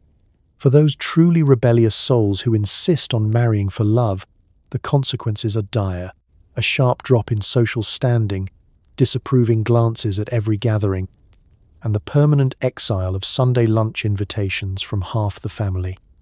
Romance is a luxury, indulged only by poets, the hopelessly naive, and people with nothing left to lose. Everyone else accepts that marriage is a lifelong negotiation, one that is renegotiated over every breakfast, family gathering, and the occasional accidental inheritance windfall. So you move forward, arm in arm, or, at a discreet distance, secure in the knowledge that your union is, above all, an investment. Love may be optional, but a solid portfolio is forever. In Victorian England, a successful marriage isn't about passion, it's about surviving the ballrooms, outlasting the gossip, and remembering to smile at the right people during the family portrait. When not attending to business, you're hunting, shooting, playing croquet, or pretending to enjoy rowing on the Thames. Exercise is performed only under strict supervision and in highly decorative clothing. As a Victorian millionaire, you're expected to embrace leisure with the same seriousness that lesser mortals devote to actual work. The art of appearing active while achieving very little is an accomplishment in itself, a delicate dance of etiquette, pageantry, and, whenever possible, sitting down. For every hour spent managing your investments or feigning interest in the latest news from Parliament, you're rewarded with a dizzying array of outdoor pursuits, all of which come with elaborate rules and specialized wardrobes. Let's start with country sports. The hunting party is the centerpiece of the social calendar, even for those who secretly wish the game would just surrender and appear on a silver platter. You rise at dawn, fortified by a large breakfast and a stronger sense of peer pressure, to don tweeds, riding boots, and a hat that's been in the family for at least 3 generations. The men take to the field, guns slung over their arms and an entourage of dogs, beaters, and nervous undergardeners trailing behind. Ladies, meanwhile, might follow at a safe distance, demonstrating just enough enthusiasm to appear hearty, without actually risking any mud on their shoes. At the end of the day, the bag is counted, the stories are embellished, and everyone repairs indoors for a restorative glass of sherry and a gentle critique of Lord Smedley's shooting stance. On quieter days, you might engage in a genteel game of croquet on the lawn, a sport with far more rules and far more arguments than anyone outside of Victorian England would ever believe possible. Croquet is the true test of social grace and passive aggression. The ability to send a rival's ball spinning into the shrubbery with a single innocent tap is celebrated in polite society as the height of wit and skill. Croquet parties are also a prime opportunity for displaying one's summer wardrobe, which features enough lace, ribbons, and impractical hats to keep the local milliner in business for years. If the weather is uncooperative, which, let's be honest, it usually is, attention turns to indoor pursuits. Billiards, whist, and chess provide hours of sedentary competition. While more ambitious souls may attempt the occasional bout of fencing or archery, under the watchful eye of an instructor who is paid to both praise and discreetly intervene, should anyone look likely to pull a muscle. For ladies, embroidery, painting, and supervised piano recitals offer a semblance of activity without any risk of unseemly perspiration. Rowing on the Thames is considered both invigorating and terribly fashionable, provided you do not actually row. The preferred approach is to recline gracefully in the stern, while someone with strong arms and fewer social prospects does the work. You nod appreciatively, wave to passing acquaintances, and hope your hat doesn't end up in the river, as happened to Lady Featherstone last season. Afterwards, you return home, flushed with the healthy glow of exercise, which will be promptly cured by a nap and several slices of seed cake. No account of Victorian leisure would be complete without mention of the spa. Every few months, the entire household decamps to Bath or another fashionable resort to take the waters. This involves bathing in tepid, slightly sulphurous pools, listening to earnest lectures on the curative powers of mineral springs, and, most importantly, being seen by the right people in the right pavilion at the right hour. True relaxation is elusive, but the appearance of health is everything. In short, leisure in Victorian England is an elaborate, highly choreographed display of wealth, social standing, and decorative outerwear. You will emerge from every activity with your reputation intact, your clothing immaculate, and your actual physical effort kept to an absolute minimum. If you're lucky, the only thing you'll pull is a muscle from laughing at someone else's attempt to vault a hedge. Congratulations! You have mastered the art of Victorian relaxation, proof that with enough money, even hard work can be outsourced. Reputation is everything. You commission portraits, host interviews, and sometimes bribe the local newspaper to forget your unfortunate habit of falling asleep during Parliament. For the Victorian millionaire, personal branding is not a modern invention, it's an ancient art, practiced with oils, marble, and the judicious application of flattery. Your image must be curated, cultivated, and, if necessary, rescued from disaster, with a combination of quick thinking and cold hard cash. No moment is too small, no detail too trivial. If someone might see it, hear it, or, heaven forbid, write about it, you'd better make sure it's nothing short of spectacular. Portraits are the cornerstone of your image campaign. No drawing room is complete without a stern ancestor glaring down from above the fireplace, or a recent oil painting of yourself looking suitably heroic, pensive, or just slightly better looking than in real life. Portrait sittings are their own ordeal, hours of holding a noble pose while the family artist mumbles about capturing your inner light. The goal is to look wealthy but not too smug, serious but not unhinged, and just mysterious enough to be interesting. Bonus points if you can include a symbolic object. A globe, a book, or the family dog staring soulfully into the middle distance. If you're particularly ambitious, you'll commission a family group portrait, a logistical nightmare featuring 20 relatives, 2 uncooperative toddlers, and a dog who refuses to sit still. These are occasions for matching outfits, fixed smiles, and the sort of repressed tension that keeps Victorian portrait painters in business for decades. The finished result is always a little bit unsettling, but as long as everyone looks respectable, no one complains. But static images are only the beginning. The rise of photography and the illustrated press means that your public persona can now be broadcast far beyond your own marble hallways. Every appearance at a ball, charity gala, or railway opening is an opportunity and a risk. You must dress for the occasion, practice your thoughtful benefactor expression, and strategically position yourself next to people whose reputation you'd like to borrow. If the press catches you in a flattering light, you've won the day. If not, it's time for some very polite letters to the editor, and maybe a discreet donation to the photographer's favorite charity. Rumors, naturally, are a constant threat. That little slip at last year's Christmas party, the unfortunate misunderstanding at the regatta, best dealt with swiftly and decisively. You employ a small army of secretaries and spin doctors whose job is to reframe every incident as an amusing anecdote or a touching example of your humility. If that fails, a hastily arranged family holiday to Switzerland usually does the trick. Nothing says innocent bystander like a sudden enthusiasm for yodeling. And then there's the power of storytelling. Every great family needs a legend or two, a noble ancestor who fought at Waterloo, a distant relation who once advised the Queen, or the time great-aunt Mildred single-handedly saved the vicar from a runaway goose. These stories are told and retold at every dinner party, growing more heroic with each retelling until you begin to suspect even the dog is starting to doubt them. Still, the best legends always start with a kernel of truth and end with a gentle reminder that your family is, if nothing else, endlessly interesting. Managing your image isn't just about vanity. It's a matter of social survival.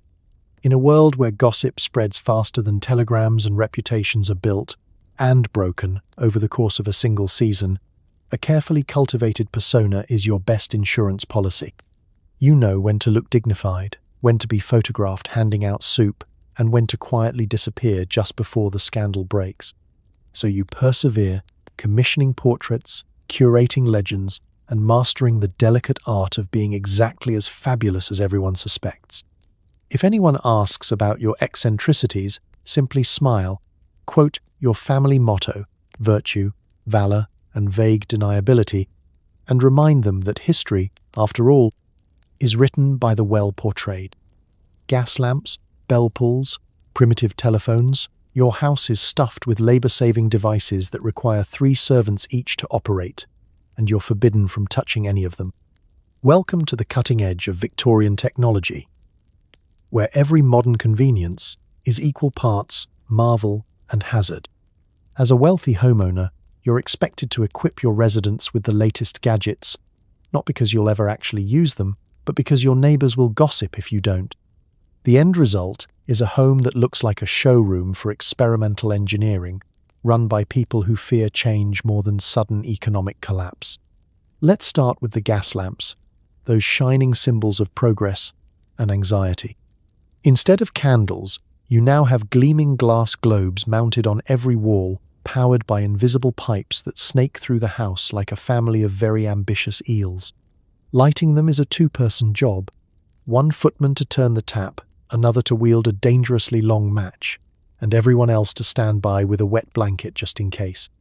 The possibility of a sudden, room-filling explosion is all part of the ambience.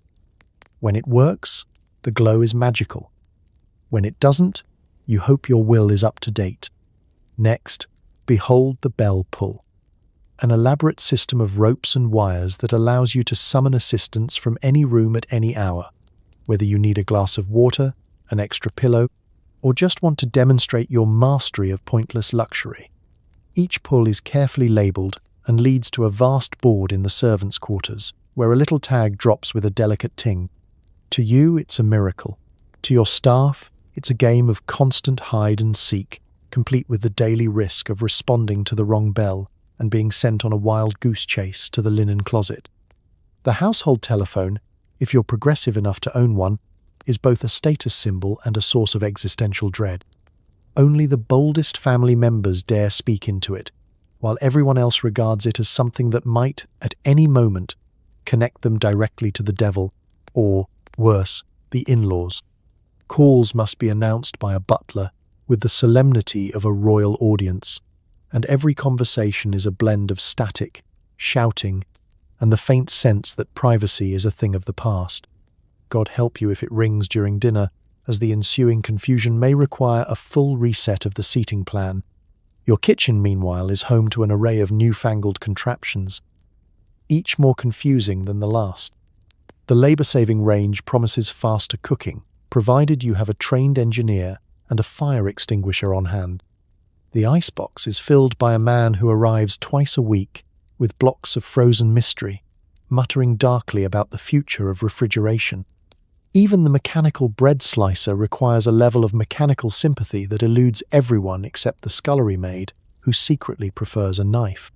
Other gadgets pepper your mansion: speaking tubes that allow you to shout orders through the walls, complicated water closets that flush with more noise than a railway station, and the infamous dumbwaiter, a miniature elevator for food and gossip alike. These devices are intended to save time, but mostly create new categories of household panic. At least twice a month, someone gets stuck in a pantry, locked in a bathroom, or startled by the sudden, ghostly appearance of lunch rising through the floorboards. Your role in all of this? Mostly to marvel at the ingenuity, praise the inventors, and never ever attempt to operate anything yourself. The last time you touched the bell pull, you accidentally summoned the entire staff to your bedroom at 2 a.m. and found yourself apologizing to the cook for 3 days. Victorian technology, dazzling, dangerous, and absolutely not your problem. And really, isn't that what being a millionaire is all about? Being rich in Victorian England means being confronted daily by the visible misery of others. You hand out coins, bake symbolic loaves, and try not to think about it while eating roast beef. The poor are everywhere, forming the silent backdrop to your world of monogrammed linen and imported carpets. They sweep the streets, scrub your front steps, and stare hungrily at the bakery window while you pass by in a carriage, debating the relative merits of afternoon tea versus light supper. You're well aware that your fortune rests, at least in part, on their invisible labour and the world's most ambitious coal mines. Yet, social etiquette demands a performance of benevolence, a delicate, guilt-tinged ballet that takes place between breakfast and luncheon. Charity is as much about optics as it is about actual help. Every self-respecting Victorian millionaire participates in the seasonal distribution of bread, soup, or coals, especially when the press is watching. The charitable giving must be both generous and public, coins handed to beggars while a footman happens to witness the event, or a grand gesture of sending a basket of stale cakes to the local orphanage, with your name spelled out in icing, of course. The local newspaper will dutifully record your generosity, omitting the fact that most recipients haven't seen a fresh bun since the last Jubilee. Churches and charities organise annual drives, and your attendance is required by both your conscience and your social calendar. You stand beside a table laden with penny loaves and watery soup, bestowing your most compassionate smile on those in attendance. The vicar nods approvingly, children shuffle forward to receive hand-me-down shoes, and everyone tries very hard not to mention the recent rumour about your new silk curtains costing more than the local school's yearly budget. For the truly ambitious, there are committees to join. The Ladies' Benevolent Society, the Coal and Blanket Fund, the Home for Fallen Women, each provides ample opportunity to feel useful while also providing material for your next dinner party anecdote. The meetings are largely spent debating which families are most deserving of assistance and ensuring that any help is accompanied by a stern lecture on the virtues of thrift, cleanliness, and silent gratitude. The goal is to alleviate suffering, but only in a manner that reinforces the existing social order. Sometimes, the act of giving is a grand affair. Christmas brings the legendary charity ball, where tickets cost a week's wages, and the proceeds are divided between several worthy causes, minus the cost of the orchestra and the champagne. You dance, donate, and try not to notice the thin, polite smiles of those serving the canapés. As you waltz beneath the glittering chandeliers, you comfort yourself with the knowledge that, if nothing else, your charitable work will earn you a glowing write-up in the society columns. Of course, guilt is a stubborn guest at the Victorian millionaires' table. You can't help but notice the stark divide between your world and theirs. The taste of roast beef at dinner sometimes fades when you remember the families huddled in drafty tenements or the barefoot children hawking matches in the rain. Yet, you reassure yourself that your annual donations and occasional visit to the workhouse are more than enough. After all, personal poverty would help no one, and you do provide employment, even if it involves a great deal of shoe polishing and standing very still. Still, there are moments when the illusion wavers. A ragged child's cough, a labourer's haunted stare, or the unexpected question from your own offspring, "Why are they hungry, Mama?" reminds you that all the symbolic cakes in England won't close the chasm between your worlds. In these instances, you redouble your efforts, bake a few more loaves, and, if necessary, write a cheque large enough to restore your peace of mind and your place in polite society. So you continue, handing out coins, slicing guilt-laced cake, and praying that someday someone will invent a way to feel generous without the inconvenient side effect of thinking too much. Until then, at least you'll always have fresh buns and a good story for the next charity gala. With running water still a novelty and deodorant not yet invented, cleanliness is a performance. You're more likely to be powdered, perfumed, and prayed for than properly scrubbed. Victorian millionaires are masters of the art of looking clean, even if the reality is a little less sparkling. Bathing is still a minor engineering feat, and the average bathroom boasts more marble than plumbing. A full bath is a rare and momentous event, usually announced in advance, so the entire staff can prepare, from heating the water to fluffing the towels and alerting the fire brigade just in case. You don't so much bathe as stage a minor opera, complete with a chorus of worried maids and a supporting cast of bath oils and scented soaps. More often, you settle for a sponge bath, which involves a basin of tepid water, a sturdy flannel, and the vague hope that your ancestors aren't watching. This daily ritual takes place behind a folding screen while your valet or lady's maid offers running commentary on the state of your hair, nails, and moral character. If you're especially fastidious, you might request a second basin, one for upper parts and one for lower, to maintain standards of Victorian decency even in the midst of personal despair. Soap comes in bars so perfumed they could clear a sick room, each one bearing your initials, or at least the initials of the person you borrowed it from. The scent of lavender, rose, or violets fills the air, competing valiantly with the ever-present aroma of coal smoke, horse manure, and existential anxiety. Shampoo is a luxury, often replaced by a sprinkle of powder or the enthusiastic use of a hairbrush with bristles so stiff they could double as a hedgehog. Deodorant, alas, is still a glimmer in some future scientist's eye. In the meantime, you rely on perfume, eau de cologne, or, if truly desperate, a small sachet of herbs tucked discreetly into your bodice or waistcoat. Gentlemen favour musk or sandalwood, while ladies dab rose water behind their ears and hope for a stiff breeze. On particularly warm days, everyone simply prays for rain and a forgiving social circle. Teeth brushing is another adventure. Toothpaste exists, but usually arrives as a gritty powder made of chalk, charcoal, and optimism. The brush itself is a marvel of Victorian engineering, often crafted from bone and bristles that seem to have been harvested from a particularly stubborn pig. If you wish for minty freshness, you'll have to settle for a swig of strong spirits or a quick gargle with vinegar. Fresh breath is more wishful thinking than reality. Hair care is both a science and an ordeal. Men plaster their hair with pomade, wax, or even bear grease, resulting in styles that can withstand gale-force winds and light artillery. Ladies curl, crimp, and braid with military precision, sometimes sleeping with their hair wound around rags to achieve just the right bounce. Wigs and hairpieces are popular for both sexes, offering instant elegance and a reliable hiding place for small valuables or, on bad days, head lice. For special occasions, powder and rouge are applied with the enthusiasm of a muralist restoring a cathedral. Pallor is prized, tan skin suggests manual labor, and that simply won't do, so you dust your face until you resemble a haunted pastry. A quick brush of carmine to the cheeks and a dab of lampblack to the lashes, and you're ready for your close-up, or at least ready to face the family portraitist without sending him running.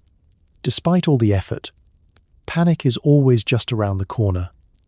A sudden rainstorm, a stray dog, or an unexpected visit from the bishop can undo hours of careful preening. At such moments, you rely on strategic fans, hastily donned gloves, and the time-honored excuse, it must be the weather. After all, in Victorian England, looking clean is almost as good as being clean, and considerably less work. Congratulations, you have mastered the subtle dance of Victorian hygiene. Powdered, perfumed, and perhaps a little bit panicked, you are ready to face another day and another round of compliments on your impeccable, if mostly imaginary, cleanliness. As darkness falls, your mansion comes alive with candlelight, mysterious creaks, and an army of night servants. Sleep doesn't come easy, especially with the fear of burglars, ghosts, or accidentally marrying an American. Nighttime in a Victorian millionaire's home is a theatrical production, complete with stage lighting, in the form of flickering gas lamps and enough candles to bankrupt a small principality, a supporting cast of servants, and a script that leans heavily toward melodrama. The day's bustle slowly fades, replaced by the solemn rituals of locking up the house, counting the silver, and nervously inspecting every shadow for evidence of supernatural activity or, worse, the second footman sneaking a midnight snack. Before you can even contemplate bed, you must survive the round. This is when the butler and footman move systematically through the house, securing windows, bolting doors, and testing locks with the intensity of a prison warden on inspection day.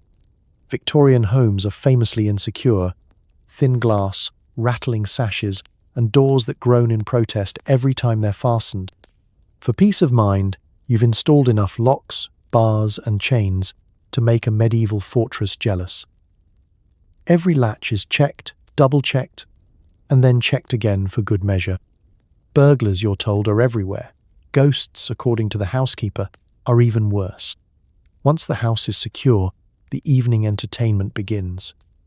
You retire to the drawing room, where shadows from the fire dance along the wallpaper, and relatives gather for ghost stories, cautionary tales, and the latest gossip about Lord Wetherby's scandalous elopement with the opera singer.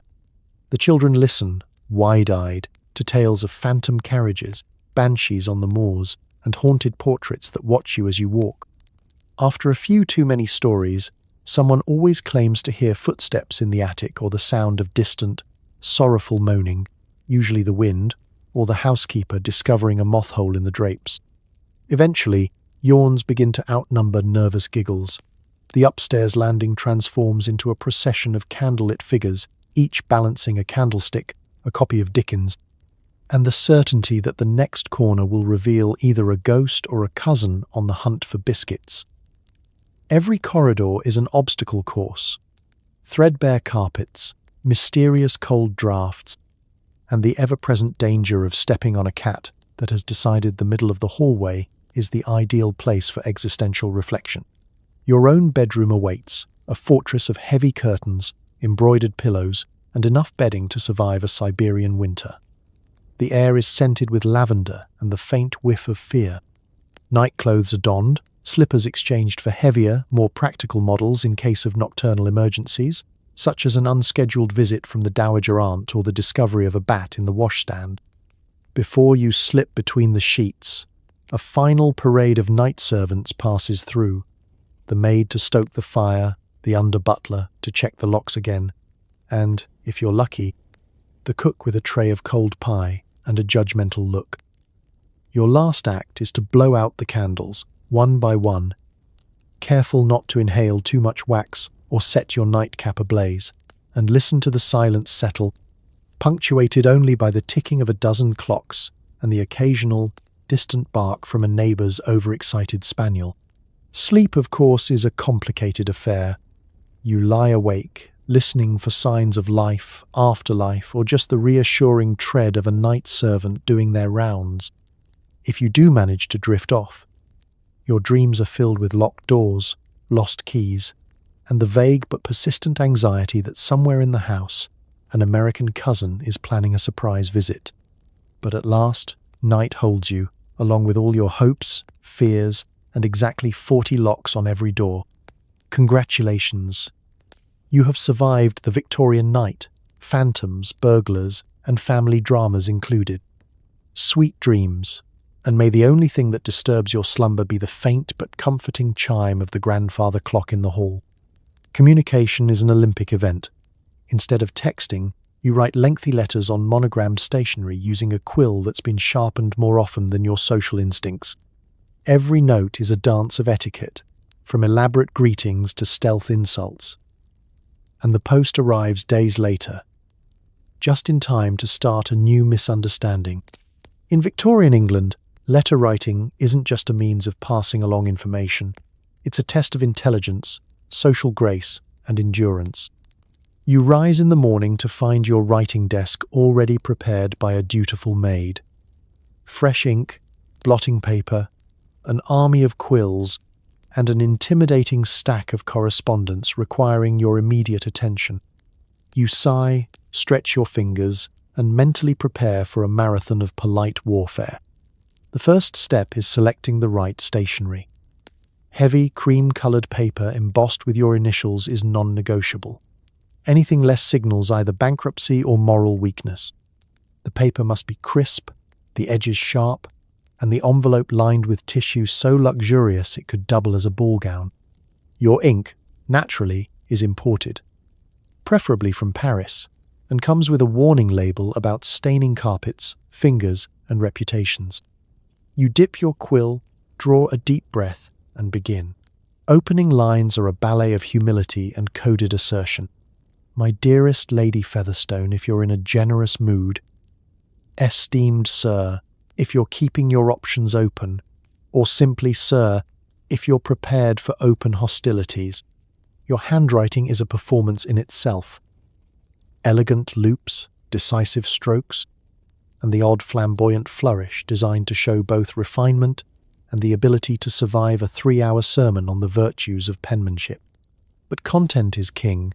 Every letter must strike a delicate balance, warm but not over, familiar, witty but never crude, and, if you're lucky, so cryptic that future historians will spend decades arguing about whether you were proposing marriage or inviting someone to a picnic.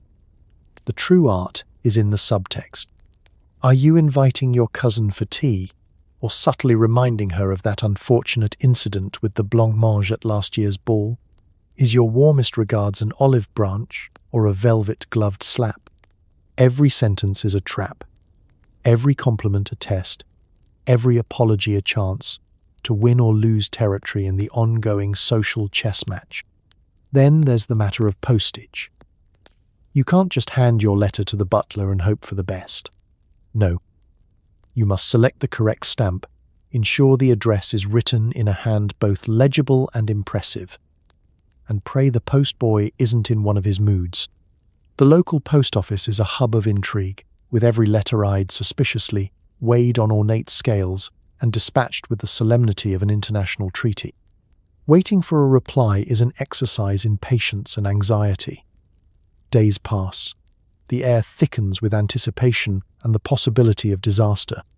Finally, the post arrives, a stack of envelopes bearing the scars of travel, smudges, creases, and the faint smell of a stranger's perfume. You tear them open with trembling fingers, scanning for hidden insults, coded invitations, or, on bad days, a bill. Inevitably, misunderstandings arise. You reply to your aunt's inquiry about your health with an unfortunate joke about consumption, and suddenly half the county is convinced you're on your deathbed. A misinterpreted "sincerely yours" can end a friendship, while an overly effusive ever you're devoted might trigger a duel or an unwanted marriage proposal. By the time the dust settles, you have a new round of correspondence to address, a reputation to mend, and another 5 sheets of cream-coloured paper to monogram. Despite the hazards, there is a certain pleasure in the ritual. The careful choosing of words, the sense of connection, and the knowledge that your best zinger may take days to land but will be remembered for years. In the end, letter writing is the Victorian answer to social media. Painstakingly curated, endlessly analysed, and always open to interpretation. Your mansion may look invincible, but it's basically a tinderbox with plumbing. Fires break out if you look at a candle the wrong way. Rain seeps in through the drawing room ceiling, and every so often, a newfangled boiler erupts, turning bath time into a surprise steampunk reenactment. Property insurance? Dream on. Every Victorian millionaire secretly lives in terror of their own home. Beneath the surface glamour, polished banisters, crystal chandeliers, the reassuring glint of silver lurks a world of hazards, each more eager than the last to humble your social ambitions and reduce your life's work to a cautionary tale. It starts, inevitably, with fire. Fire is the ever-present, quietly smouldering enemy. There are candles in every room, open hearths in every hall, and gas lamps installed by men who believed safety was just a suggestion. The servants are drilled in fire protocol, meaning they're prepared to form a disorganized bucket brigade at the slightest whiff of smoke. You yourself eye every candelabra with suspicion, knowing that a gust of wind, an overzealous cat, or an absent-minded aunt could spark a blaze that would make the London Fire Brigade weep. Even with the vigilance of an entire household, disaster strikes. Curtains burst into flames during a particularly dramatic round of charades. A guest drops a cigar onto the rug, and suddenly everyone is helpfully offering advice while you frantically search for a bucket that doesn't contain last week's jelly. When it's over, you're left with a scorched patch of carpet, a story that will follow you to your grave, and the realization that your ancestors survived all this only by luck and the timely intervention of the housekeeper's dog. Water, for its part, is less dramatic but equally destructive. The roof leaks, the basement floods, and the pipes, those modern marvels, groan, rattle, and occasionally erupt.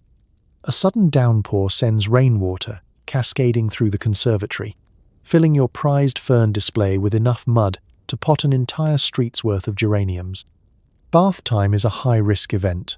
Water boils, pipes burst, and at least once a season the boiler launches a cloud of steam so thick that half the household takes it as a sign to update their wills. Plumbing is handled by a mysterious breed of tradesman who appears only in emergencies and leaves behind an invoice and a vague scent of despair. Electrical appliances, if you're foolish enough to have them, are a ticking time bomb. Early vacuum cleaners make more noise than progress. Electric bells summon servants who arrive carrying fire extinguishers just in case, and a single crossed wire can plunge your entire home into darkness or sudden, alarming illumination. The phrase "it sparked joy" takes on an entirely different meaning. And then there are the infestations. Mice nibble at your wainscoting, moths launch campaigns against your best drapes, and the family cat, who is technically employed to handle both, prefers to nap in the linen closet and ignore the problem entirely. Bedbugs, cockroaches, and the occasional snake in the cellar keep things lively. You deploy traps, powders, and, if truly desperate, a professional exterminator who swears the secret is to simply burn the house down and start again. But the real adventure is in the response. The household bands together, improvising with buckets, mops, and the time-honoured art of blaming the youngest footman. The butler declares it character-building, the housekeeper insists it was much worse last winter, and the cook threatens to resign unless the kitchen ceiling is mended by Sunday. In the end, you learn to live with a certain amount of chaos.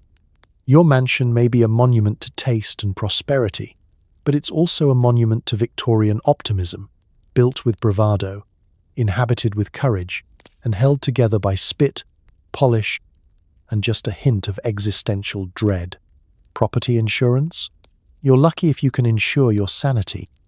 Congratulations, you've survived another day in a Victorian house. If you're reading this by candlelight, just keep an eye on the curtains and remember, when the boiler explodes, duck and cover. Being wealthy isn't enough. You must know the precise angle at which to bow, the proper distance to stand from a duchess, and exactly how many asparagus spears you can eat before being declared a social pariah. Lessons begin at birth and never end, which explains why you're terrified of forks and haunted by the ghost of Miss Prudence, your childhood governess.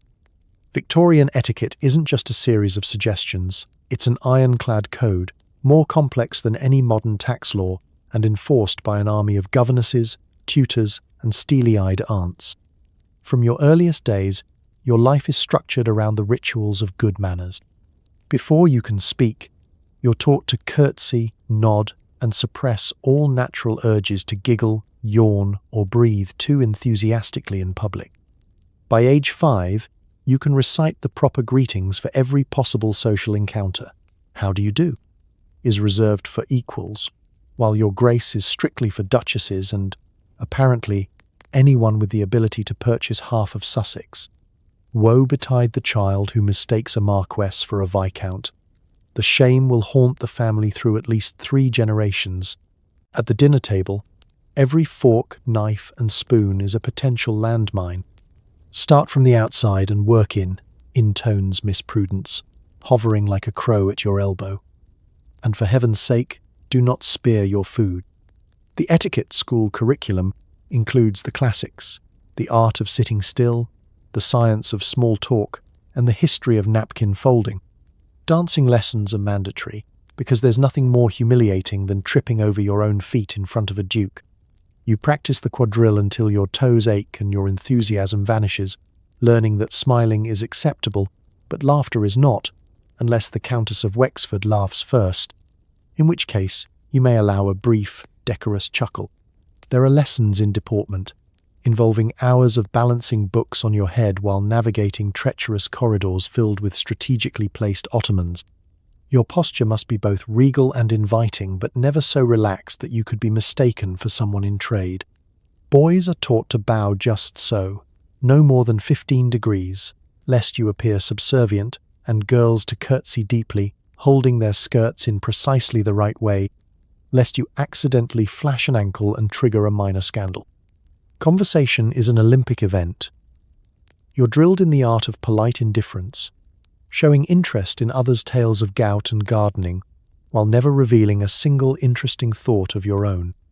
Speak when spoken to, says Miss Prudence, and never ever mention politics, money, or the real reason why Aunt Mildred stopped being invited to Christmas. Topics like the weather, the Queen's latest portrait, and the relative merits of French versus English marmalade are always safe, unless, of course, someone in the room is secretly French, in which case you must pivot to floriculture with the agility of a circus acrobat. As for table manners, the rules are arcane. Asparagus is to be eaten with the fingers, but only if served cold and only at luncheons in months without an R. Soup must be sipped silently from the side of the spoon, and if you spill anything, the correct response is to faint and hope for a discreet removal by servants. The list of forbidden behaviors is endless. No elbows on the table, no reaching, no licking knives, and absolutely no burping, no matter how triumphant the meal. Graduation from etiquette school doesn't mean you're free. It simply means the tests become more subtle and the stakes higher. Every social gathering is a minefield, every new acquaintance a potential judge. You learn to listen for the sharp intake of breath that signals a faux pas, to dread the raised eyebrow of the matriarch, and to fear the gently whispered, "Did you see what she did with the fish knife?" In the end, etiquette is less about genuine grace and more about survival. You cling to your training like a life preserver, hoping that, if nothing else, you'll avoid disgrace, exile, or the most dreaded fate of all, becoming a cautionary tale told by Miss Prudence to the next generation of trembling children. Congratulations. You are officially well-mannered and possibly traumatized for life. And so, as the last gaslights flicker and the servants finally go off to polish silver in their dreams, we leave behind the velvet-cushioned, steam-powered, faintly ridiculous world of the Victorian millionaire. Tonight, you've survived a day of agonizing fashion decisions, navigated conversations stiffer than your starched collar, and endured the existential dread of accidentally using the wrong dessert fork in front of the Duke of Worcestershire. You've dined on questionable aspic, lost track of at least one child in your East Wing, and tried to relax in a bathtub that weighs as much as your regrets. You've faced house fires, exploding boilers, and the terrifying spectre of etiquette school, where the only thing sharper than the quills are the social consequences. Yet, you persisted, stoically sipping your third cup of weak tea, offering polite nods to people whose names you'll never remember, and clinging to your dignity through every minor scandal and overcooked mutton chop. So as you settle into your own, hopefully smaller and less haunted, bed tonight, take a quiet moment to be grateful for the little things, like hot showers that don't require a servant, pajamas with a reasonable button count, and the blissful absence of any obligation to host a ball for 400 slightly judgmental guests. Maybe even whisper a thank you to the ancestors who survived social ruin so you could enjoy central heating and Wi-Fi. Because history might be absurd, inconvenient, and covered in 3 layers of crepe, but it's also a reminder that people, whether rich or poor, powdered or just plain exhausted, are endlessly inventive, stubbornly hopeful, and always a little bit ridiculous. Good night, and may your dreams be as comfortable as a feather bed in a room with only one butler. Sleep well,